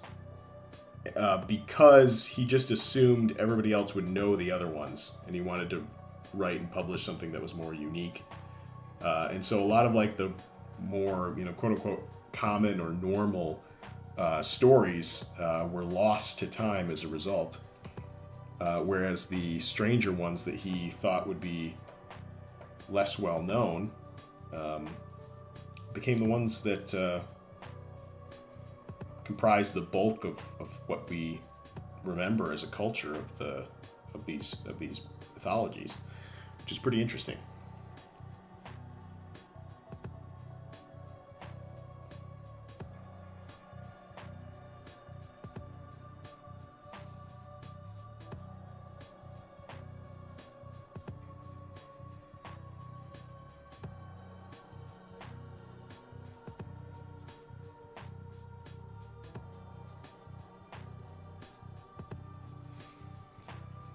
Pretty soon I'm gonna have to work on this guy's boots a little bit, maybe some of the details in here, and I gotta also make Thor fights old age and lift his... Yeah, that might be the one. Yep. Oh, that's a good one. A classic.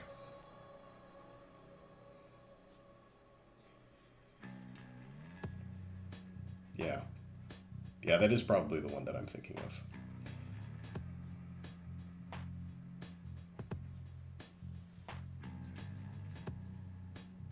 But it's like funny because it's like the detail. Like I remember the story, because I think that's the one where he also has to drink out of the goblet, and the goblet is actually just the ocean or something, and he manages to drink like a lot of it.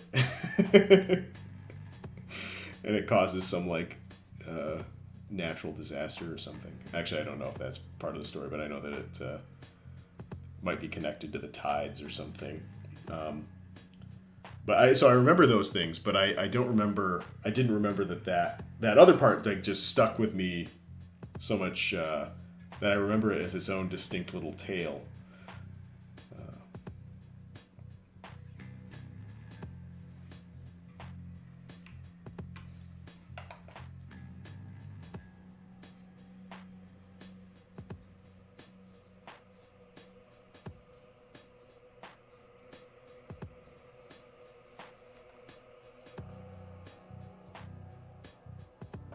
I got to work on my leg anatomy.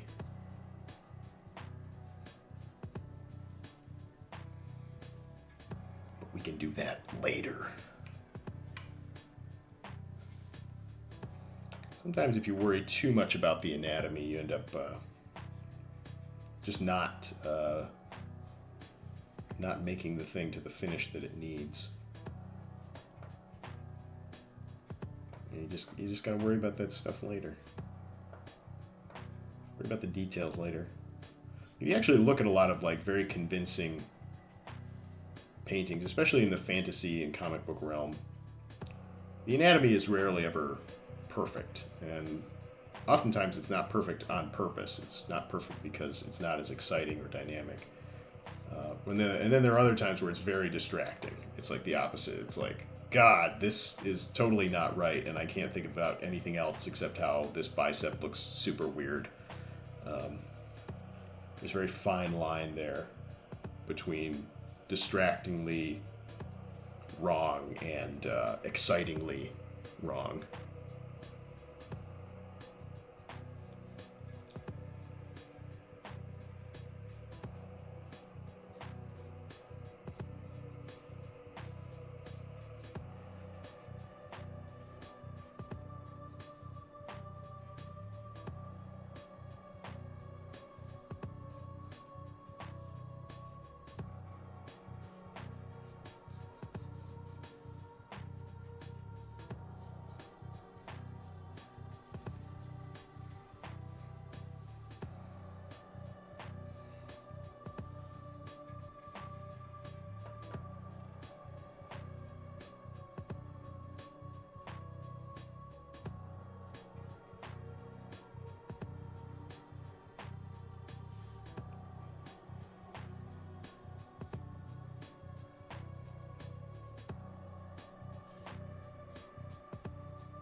Okay, I like where this guy is headed for the most part. I'm going to work on his belt thing a little bit more. Should probably give him a sword of some kind. Something at his waist he can use in melee combat.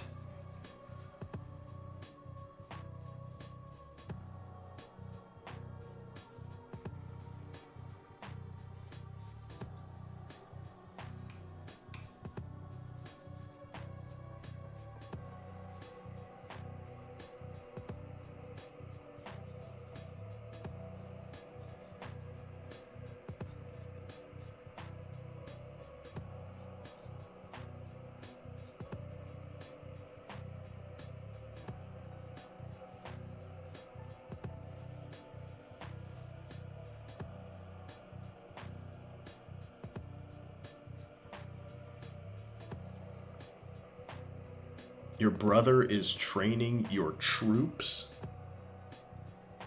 Like the troops of your micronation?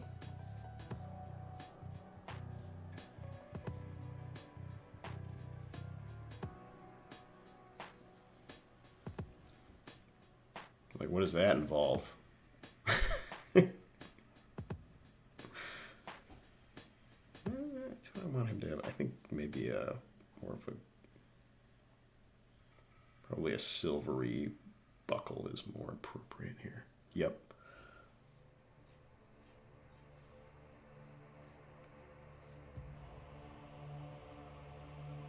Yeah, I don't even know, like, I don't even know what I would do if I had troops at my disposal. Probably not much. I feel like you just put a target on yourself. Like I have troops now. Therefore, I am a threat to the world order.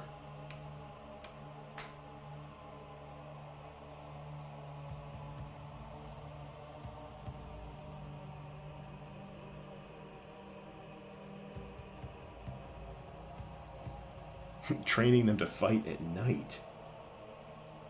I mean, that's a good time to fight if you have a smaller contingent.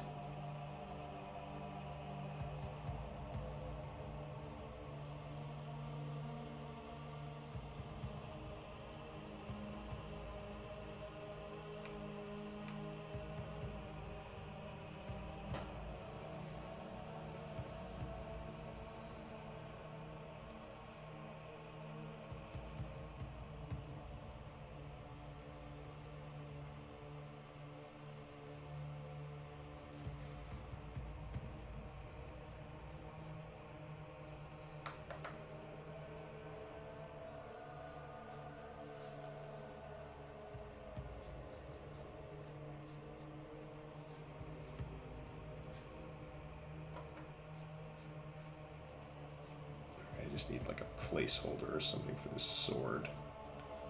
So I don't remember not to make a sword here. Wait, does that... I don't remember not to make a sword. I remember to make a sword. That's what I meant to say. I remember to give this guy a sword.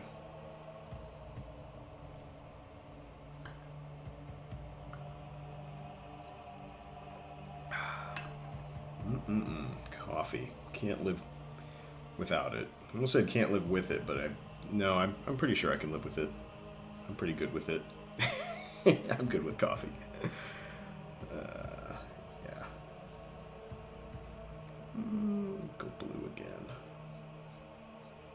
Some more blue into these trees. One thing, yeah, I'm trying to make sure I do is kind of unify the color and value structure of these pieces, but it's difficult sometimes when you're working on them in different chunks. And you forget what you did to get them to the point that they are. Forget what you did to make them the color that they currently are.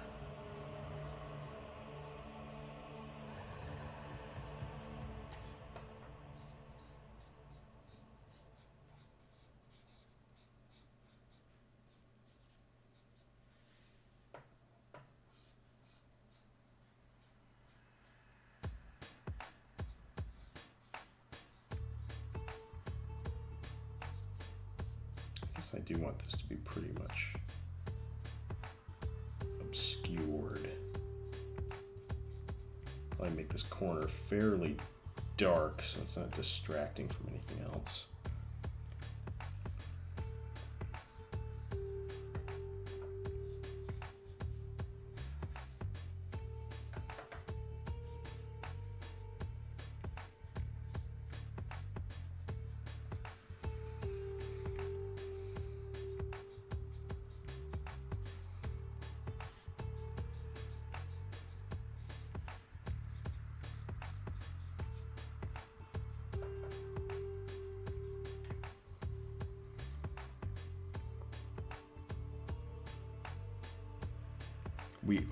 I assume you mean we only fight to protect the nation we share with?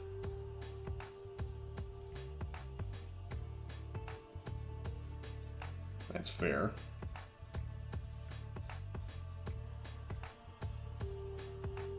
Yeah, if more countries took such a stance, we'd probably be in a much better,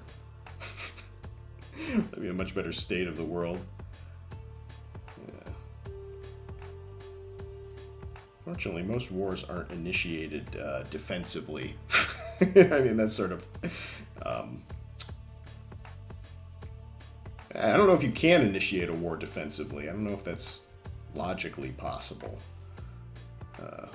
I mean, some people would tell you that. Preemptive strike advocates.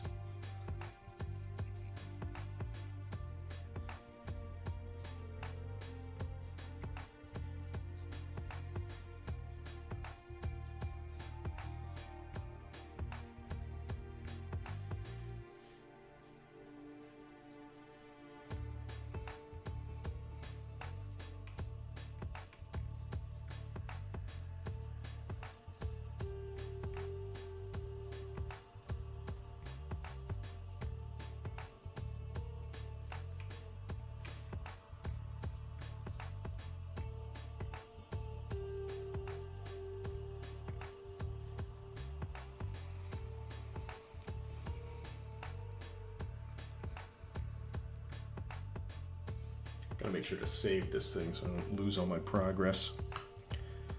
Like, really the most important part of working digitally.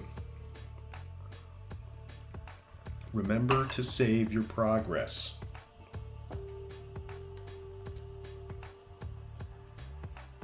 Lest you despair forever.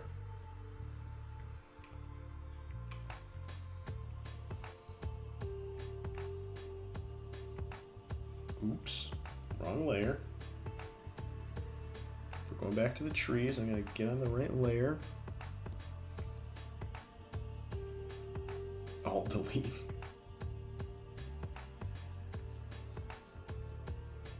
Yeah, don't destroy everything that you've worked on.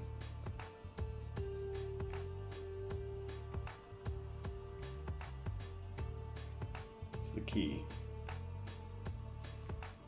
Or do, you know, I don't know, maybe that's part of your creative process, is taking things and then burning them, or watching how the flame crumples your canvas and using that to inspire your next work. There's really no right or wrong way to do anything creatively. Basically, I mean, you know, obviously depends on what your goals are.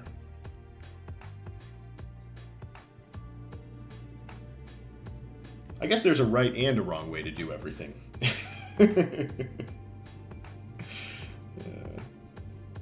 Just depends on what you want. What you want the outcome to be.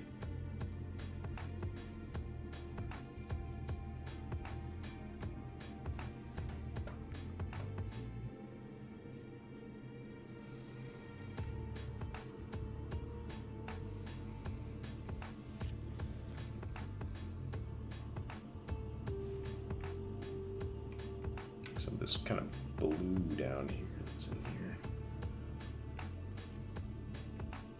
Nation based on wealth, not land. Yeah, I'd say that there are other nations that are more based on wealth than land. It's a valid structure. Of course, there are some who just sort of who only think of land as a form of wealth. You know, that's I feel like a somewhat, perhaps too common philosophy.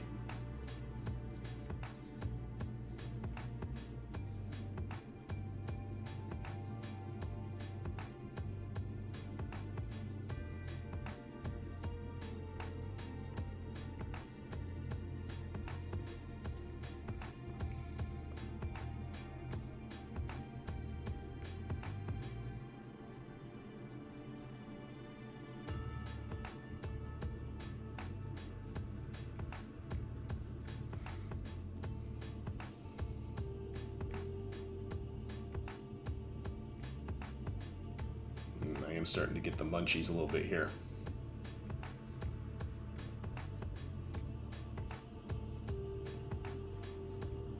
I have a lovely tofu dish in the fridge. Oh man, I should start some rice. I should do that right now. And then I can stream more. And once I do that,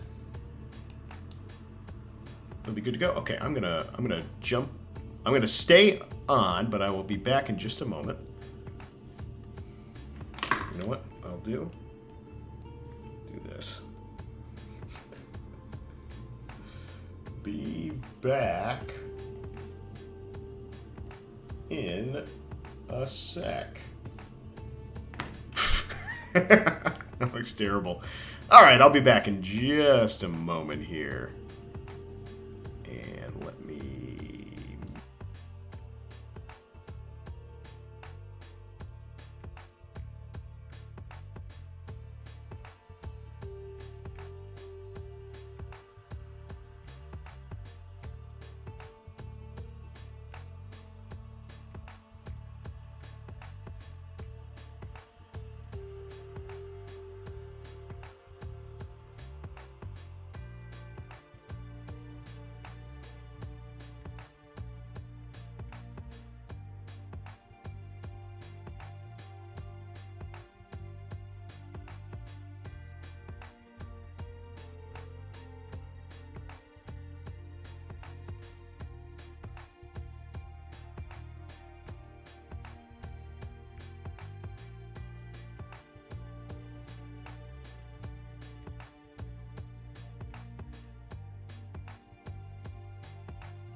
All right, let's jump back into it here. We'll just go ahead and delete that. Yeah, I should have left it up just in case. Eat Taco Bell, White Castle, and Brussels sprouts. So, yeah, so basically you just cancel out any negative any negative nutritional effects of the fast food by eating Brussels sprouts. I love Taco Bell. I don't even know if there's a White Castle near me. In the town where my parents live, there is a White Castle near the highway. I think I went there one time. And I just remember like the sliders being so greasy that it like made me feel ill. I wouldn't be opposed to trying it again. I mean, I could go for some Taco Bell basically anytime. You can eat semi-healthy at Taco Bell. Just replace the beef with like black beans or something. Or but I mean, what's the fun in that? Because I'm eating the queso anyway. Usually I just you know, I can never decide what I want at Taco Bell, so I just order whatever the like box is. Whatever box is on special. $5 box, or I don't know. Whatever is the box is what I'm usually pulling for. Because then you get a little bit of everything. You might even get an extra burrito to toss in the fridge and have at a later date. Sometimes I will throw that burrito on a skillet and just fry it up a little, get the outside a little crispy, and then it's nice and warm and crispy.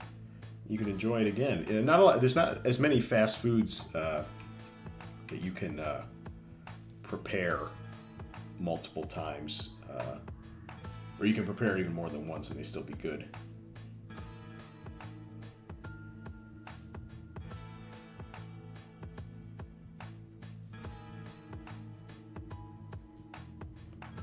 But yeah, I just throw that burrito right there in a skillet and you're good to go.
Save this once more.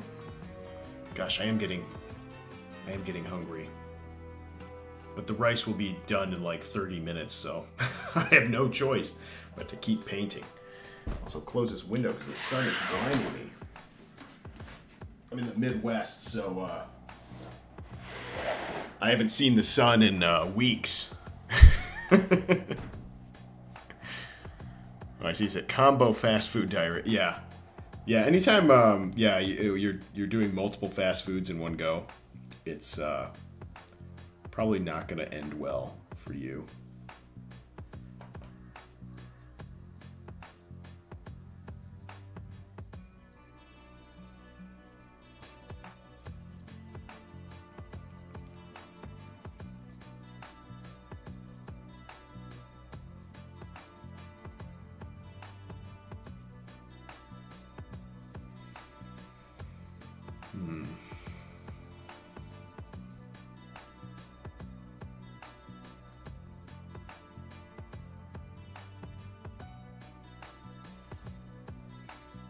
I see an issue here with, yeah, I think I want this to be more actually green.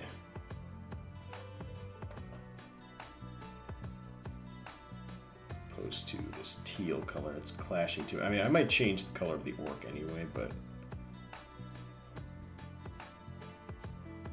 let's get that. Though I do like the kind of gray that he's got going on.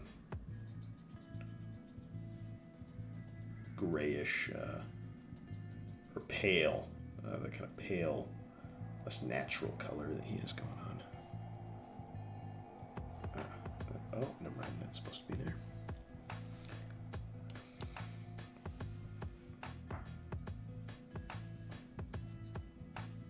Oops.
Ooh, going to a local game store to get some stuff for an insect commander. That's cool. So is that like an insect tribal deck, or the commander just happens to be an insect? Either way, that's cool. Also, always remember to support your local game stores, if at all possible. I was, yeah, that's where I'm trying to get my stuff going forward.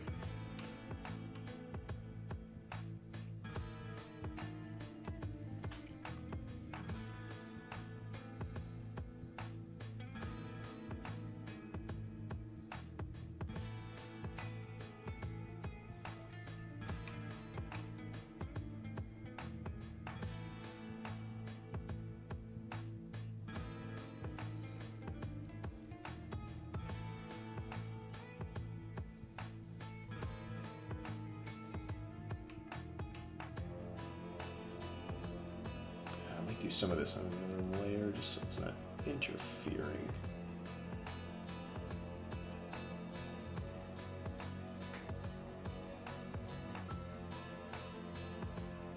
Deal with the arrow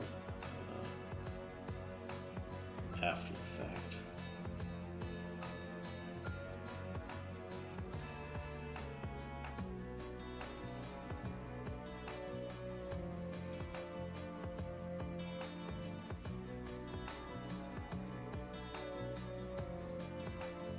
I think I need to change up.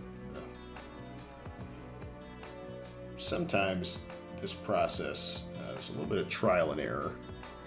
And I think I do need to get this bow on a different layer.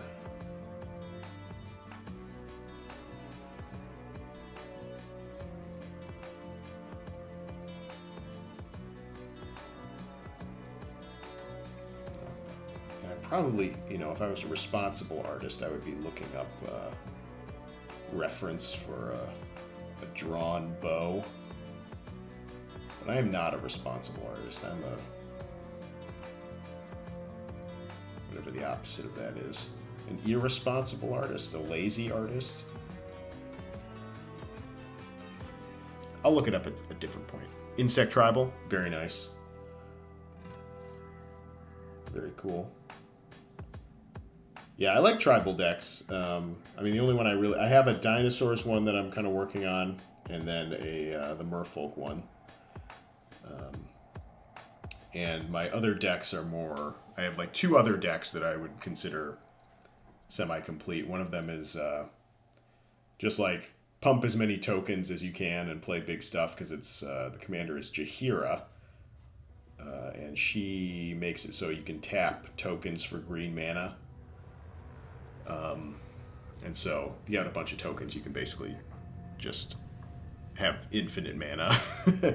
And then the other one is like a sacrifice deck.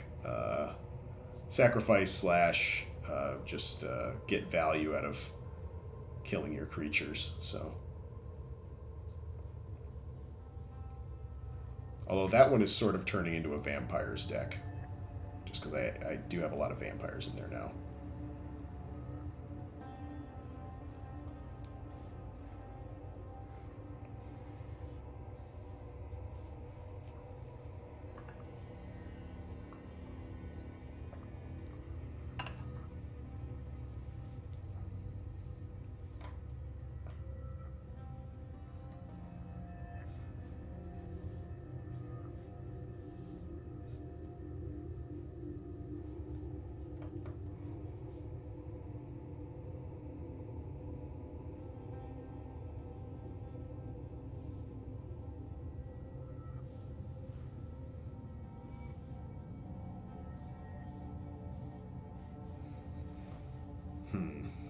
Yeah, figuring out this bow and the angle and everything is maybe a challenge for off stream, because it is very important. It's a very important element of a piece called Orcish Bowmasters, probably to have a convincing and cool looking bow. So we'll go back to messing around with these trees until our rice is done, at which point I will likely end the stream to go and munch on that for a bit.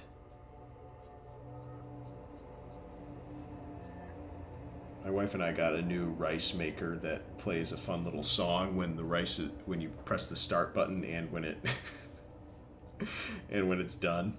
So I will know when it is complete with a fun little jingle.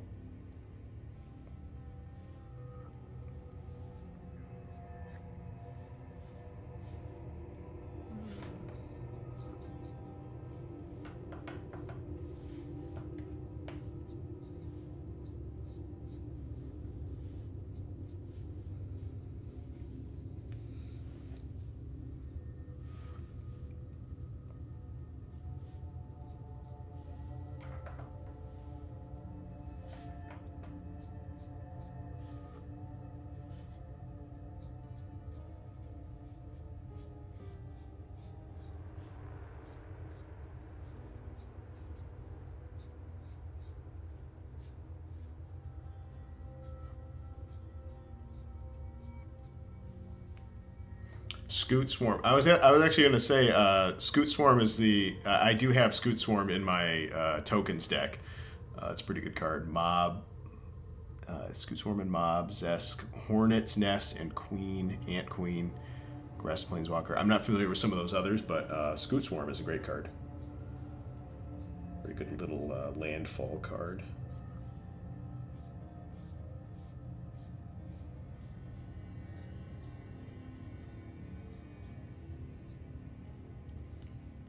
Graveyard Insect Tribal. Okay. Cool. Oh, that sounds fun. Yeah, I do have in my black-white sacrifice deck, I have a lot of... I'm trying to get more graveyard interaction stuff, although I have a decent amount. Just because if you want to sack stuff, it's nice to be able to get it back if you need it later. Sounds like a fun deck, though.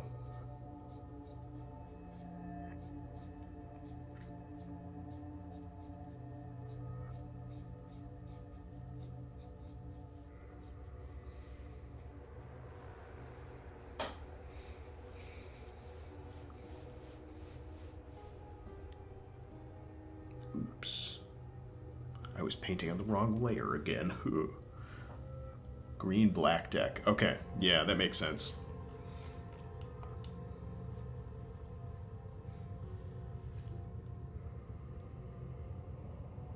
I can fix this.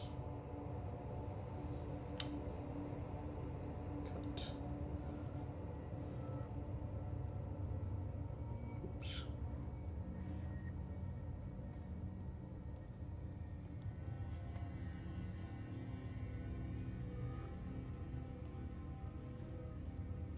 Okay, there we go.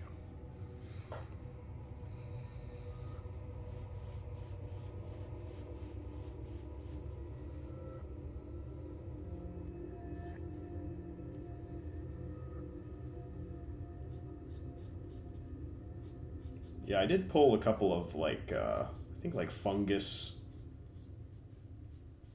like legendary creatures out of some like Ixalan stuff. But I don't know that I have enough in the rest of my collection to support it. So Zask allows you to play insects from the graveyard. Okay.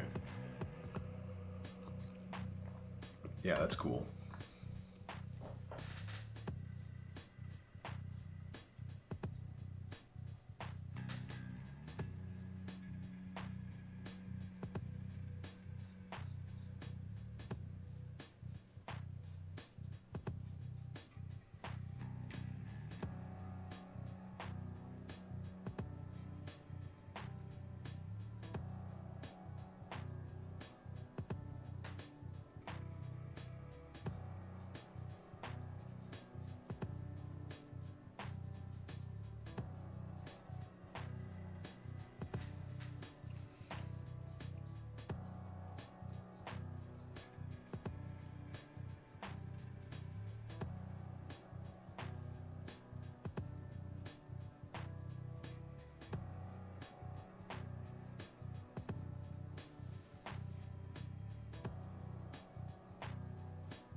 A little lost in the sauce on this tree bark up in here.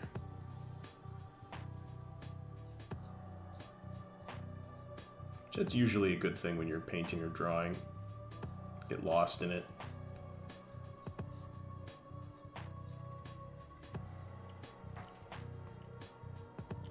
I play tested online. It made what did that say? Did it say 1,000 insects on turn 5? That seems mildly busted. It seems a little bit excessive.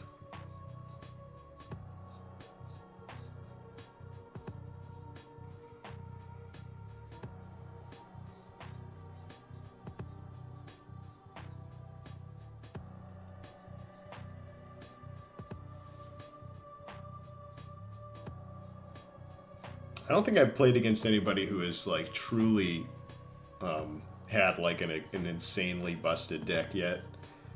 Like there's I have my buddy who I play with.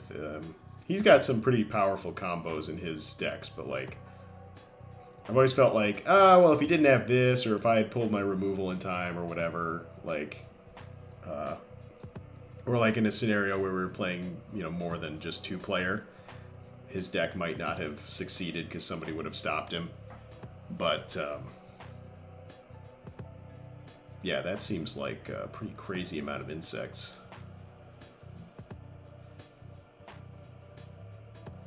Dang it, I did it again. Gotta remember, like all 3 of these trees are on different layers, so if I'm in tree mode, I need to make sure I actually painting on the right layer.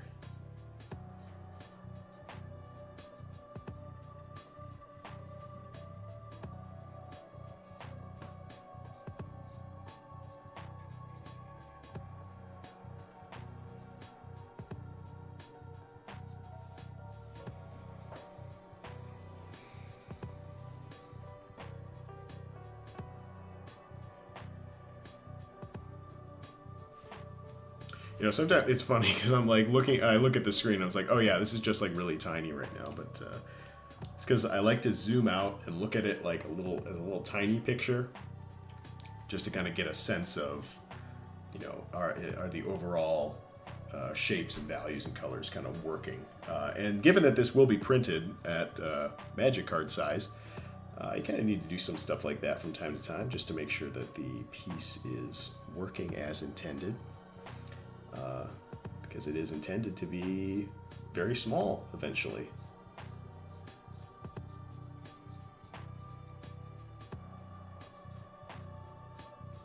And some of the original paintings for Magic cards are pretty huge, which is cool, which I think is very cool. And like a really masterful artist is going to make something that looks good both when it's like huge and blown up and detailed, and when it's very small,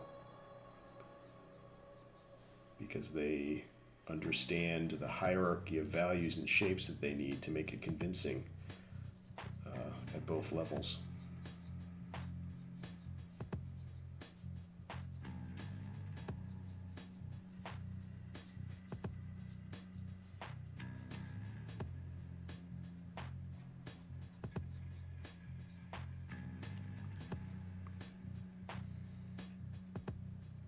I could block a big creature and make 21/1 insects with Death Touch with a Hornet Nest. Yeah, that's crazy. That's awesome. It is cool when stuff like that ends up like working. Pretty wild though.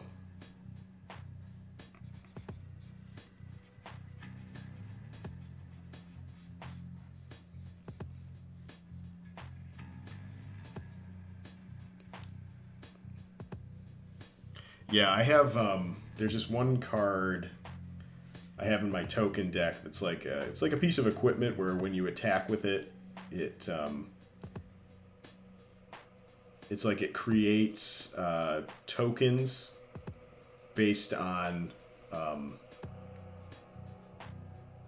It's like how much damage you do. It creates that many tokens, that many token like creatures, and so the problem was I used it on my friend, and I had like. Something because I gave him some other piece of equipment that made him unblockable, and so I was just getting in a ton of damage, and also but at a certain point I had something like 18 tokens just like on the board, and then he played a board wipe that it was part of the board wipe was like for every creature that dies like lose 1 life. So like. He board wiped me, and also I lost like 20 life in 1 turn, and yeah, then he proceeded to win. But if I had gone 1 more turn, I would have killed him. So it was like a pretty exciting game because he also had to tutor for that board wipe, so it was pretty clutch.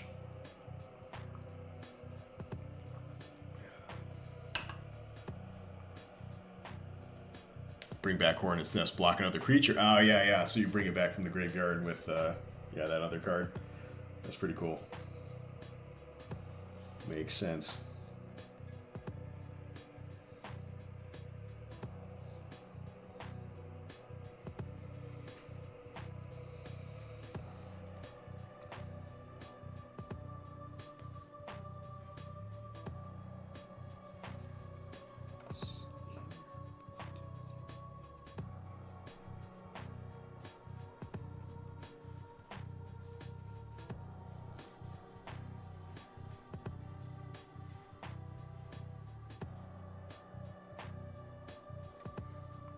Yeah, so yeah, Zesk gives you your stuff back from the graveyard.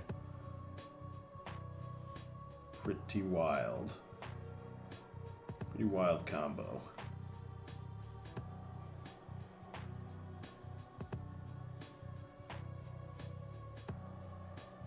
Yeah, next month I'll be playing with some folks who it's kind of like a mix of people like who are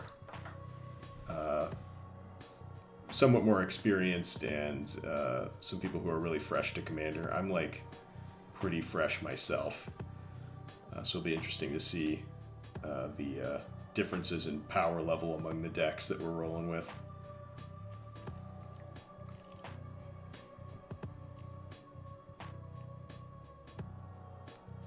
With Zesk each turn, or 2 or 4 times.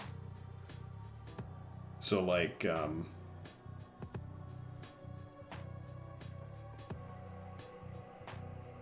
you can do it.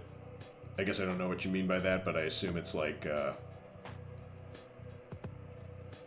can multiply the tokens, or you can multiply the number of times you bring stuff back, or you do that a few times and then you end up with like a bunch of creatures, a bunch of tokens, token insects. I did pull the I pulled O'Hare Tak, Deepest Foundation. I think that's what she's called. She's like a god from like a white card from Ixalan that triples the number of creature tokens you create. Just pretty like I haven't gotten to use her yet though, so I've never pulled her during a game from out of the library. So I don't know how good that is, to be honest, because in that game I just described earlier, having too many creature tokens actually screwed me over. I mean, that's like a super common scenario, but.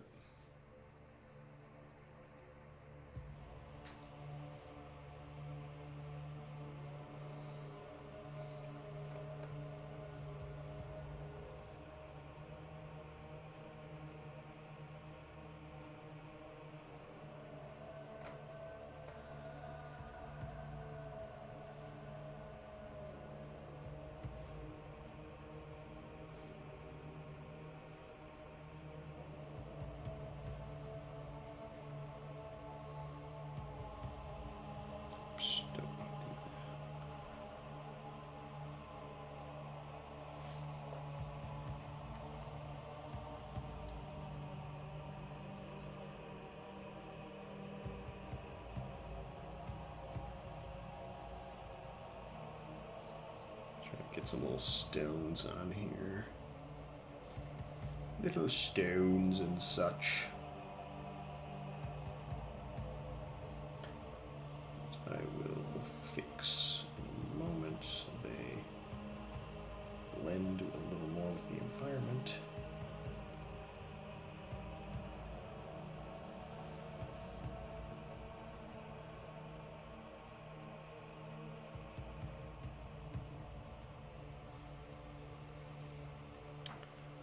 Zesk makes all insects have Scree's abilities.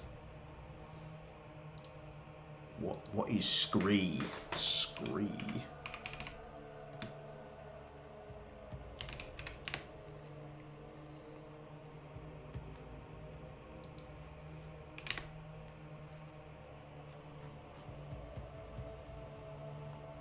I'm getting. It's funny because it was like, did you mean sorry? Like the Indian apparel? I was like, no, I didn't. That's not what I meant. I tried to look up what scree was.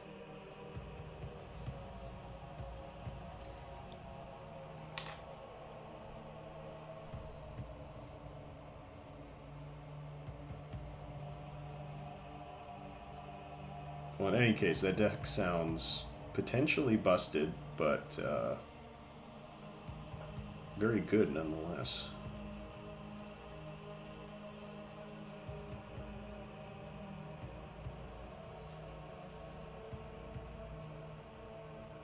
Let's get a little green.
That's the card. Scree is the card, or the.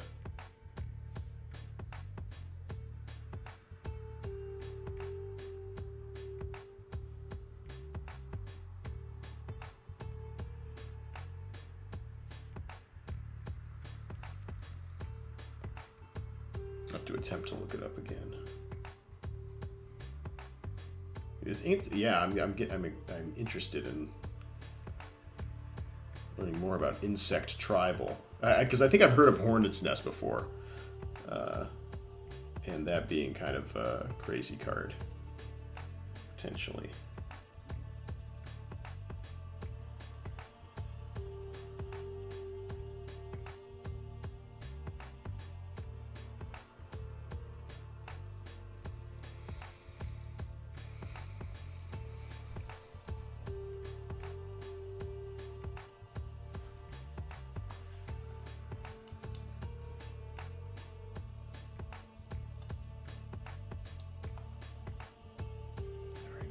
Save button on this guy.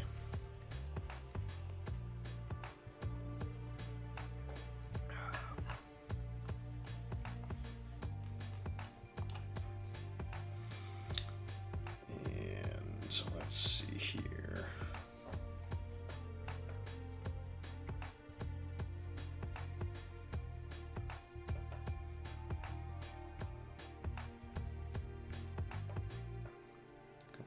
Find some of these edges a little bit more. Zask Skittering Swarm Lord.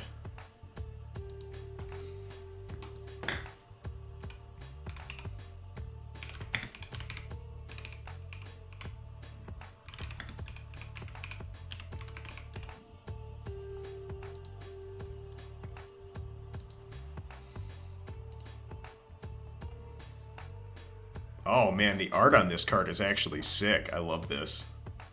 That looks very cool. You may play lands and cast insect spells from your graveyard. Okay. Okay, and he's, yeah, so if he's your commander, you get access to green and black. Insect control dies, you put it at the bottom. Whenever another insect you control dies, put it on the bottom of its owner's library, then mill 2 cards. Interesting, okay. So, that seems very good. Target insect get 1/0 and gains Death Touch. Okay. Yeah, that's not bad. It seems pretty cool.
And we'll just blot, let me see what it looks like if I just blot all this out with like a dark value like this.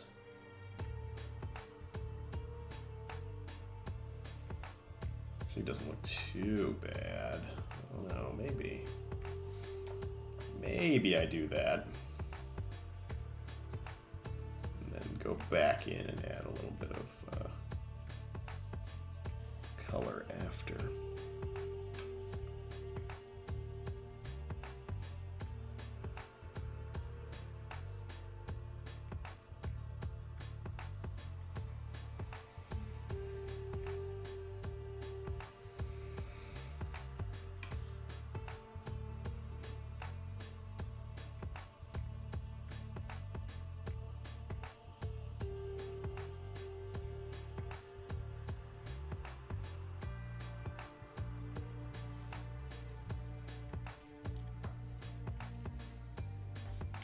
Amzu Swarmlord makes all insects have menace. That's cool. I want to look that card up too because Zask looks sick.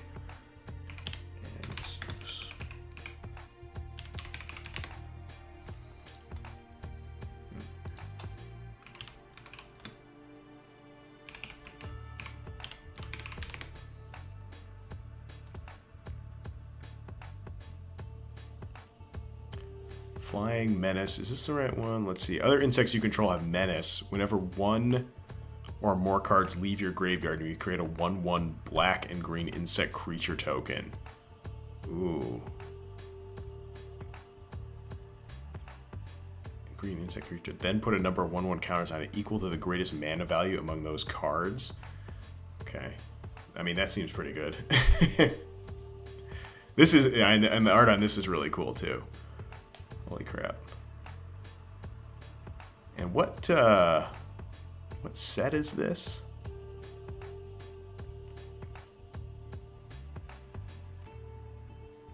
Insect Shaman.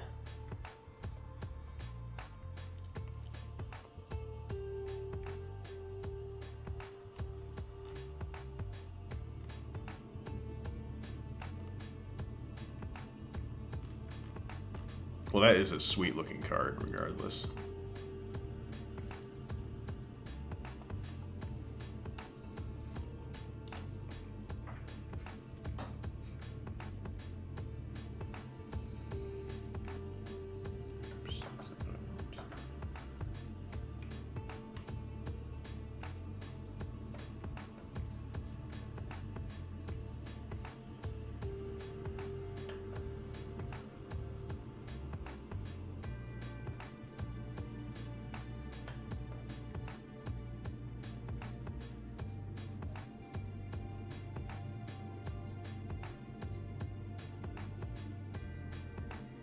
Newest set? Okay, so that is, what would that be? Karlov Manor?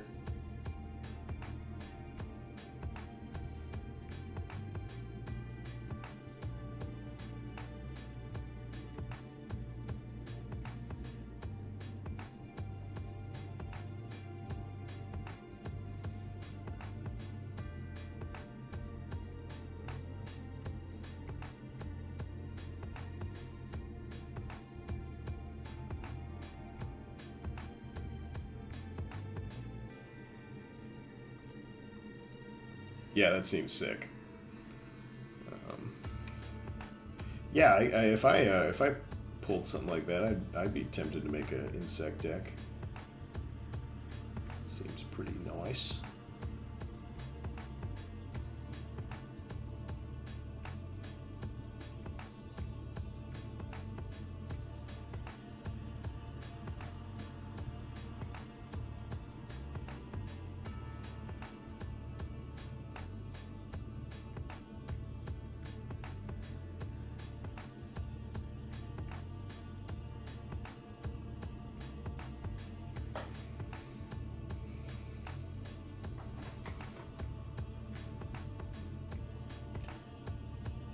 Yeah, I really enjoyed the art and the theme of Lost Caverns of Ixalan, but it seems like some of the cards in Karlov Manor are pretty strong.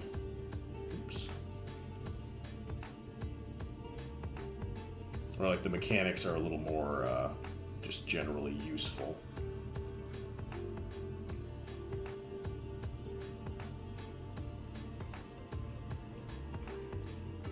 Well, I gotta say, the Merfolk Precon is pretty good. Like, just the amount of times you get to explore. Basically never at a loss for pulling lands or generating value in some capacity.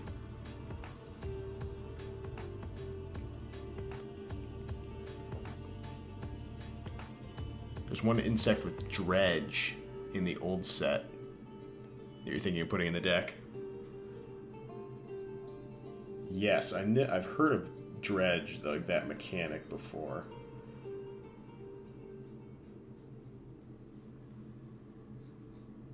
Say I have a card that has Dredge, but I'm not sure what it is or where I got it or if it's useful at all for me.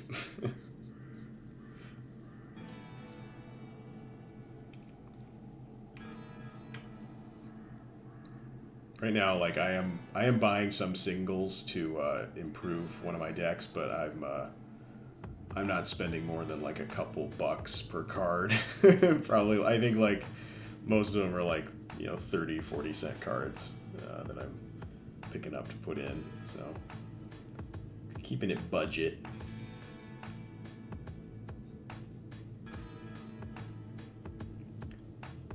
And like so like the big group I'm playing with Commander with, I offered them copies of these proxies that I'm making too, or like if they had any requests, not for free, but charging them enough to cover the costs of printing and stuff.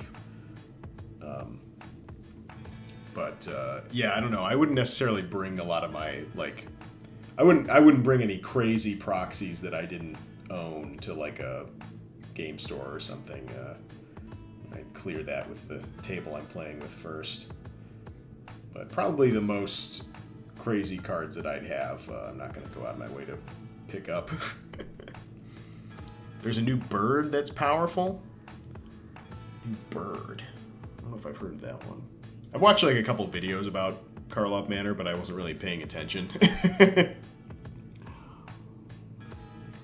But I know that there's some pretty cool stuff in the new set. Some pretty powerful stuff.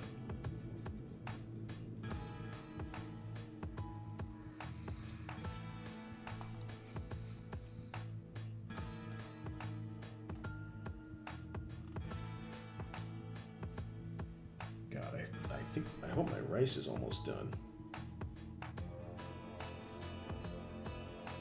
Gosh darn it, I could use some lunch. In fact, it should be almost done pretty soon. I put it in at like around an hour ago.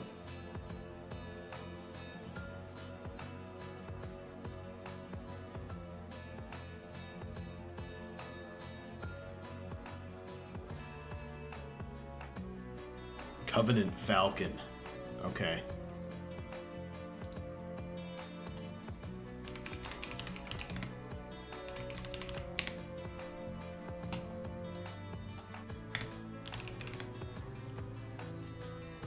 Coveted Falcon. Yeah. Okay. Coveted Falcon. Is that? Yeah. Okay. Coveted Falcon. Oh, is this like what is that movie? The Maltese Falcon. It's very on brand. I think it's an old what's his name? Humphrey Bogart movie. Maybe it was based on a story or something. Alright, flying. When Coveted Falcon attacks, gain control of target permanent you own but don't control. Disguise 1. When Coveted Falcon is turned face up, target opponent gains control of any number of target permanents you control. Draw a card for each one they gain control of this way. That's interesting. That feels like one where you could make some pretty crazy combos happen. Or if you were using Goad and you gave like them a creature that's goaded or something. Because I know there are some like what is it, John Arenicus decks that like give your opponents creatures that are goaded. Yeah, that seems like an interesting card. That seems like a card that, yeah, in the right hands would be very powerful. Like not necessarily a beginner friendly card, but something that somebody with the right deck around it could really pop off.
What layer I put these shrubs on?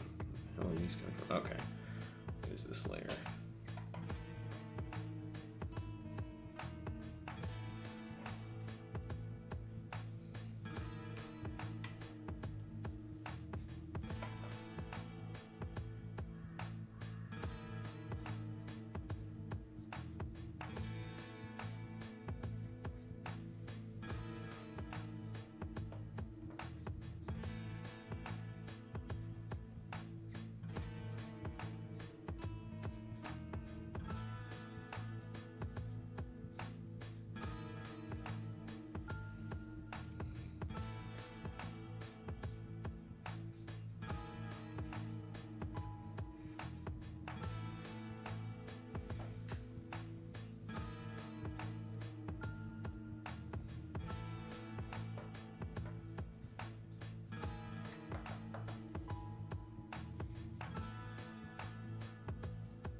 Liliana Mastery, give that to an opponent.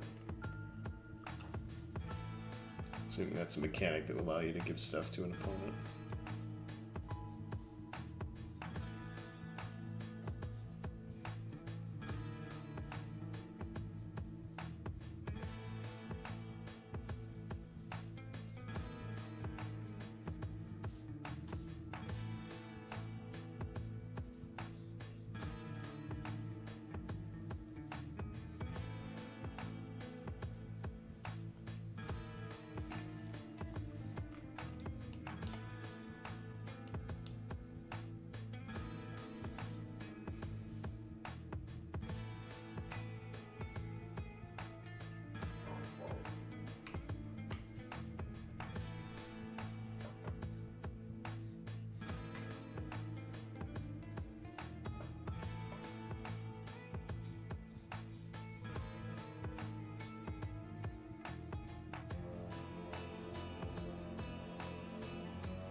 Yeah, I like that.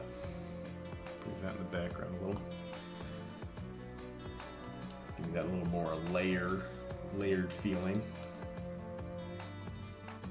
I still need to put another orcish bowmaster in here somewhere. Figure out where he's gonna maybe hiding in the bushes back here or something. There's got to be two. Maybe I just copy and paste this guy and put him somewhere else.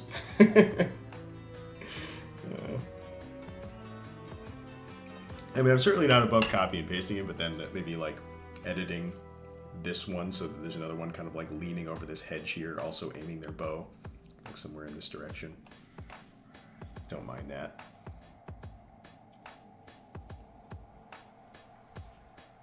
All right. Oh, I just saved, so we're good there.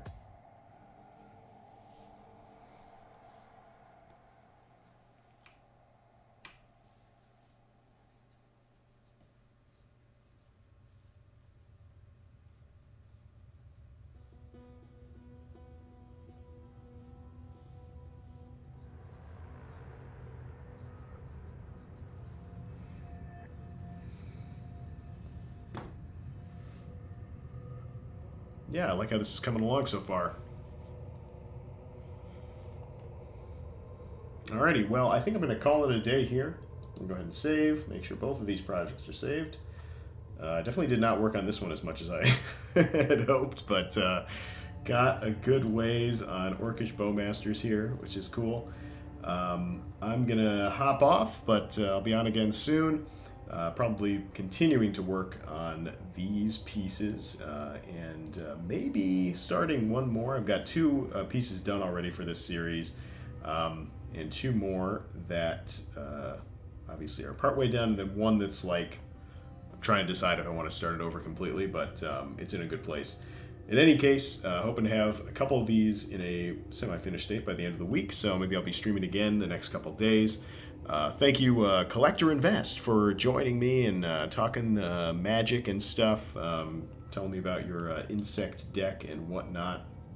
Always appreciate the company. All right, folks, take care and keep drawing, keep playing Magic, keep doing whatever you're doing. As long as you're enjoying it. But if you want more art content, stop by the channel again. I'm hoping to get some actual videos out later this month as well, before I really hit the convention season hard in March. All right, we'll see you guys, and have fun out there.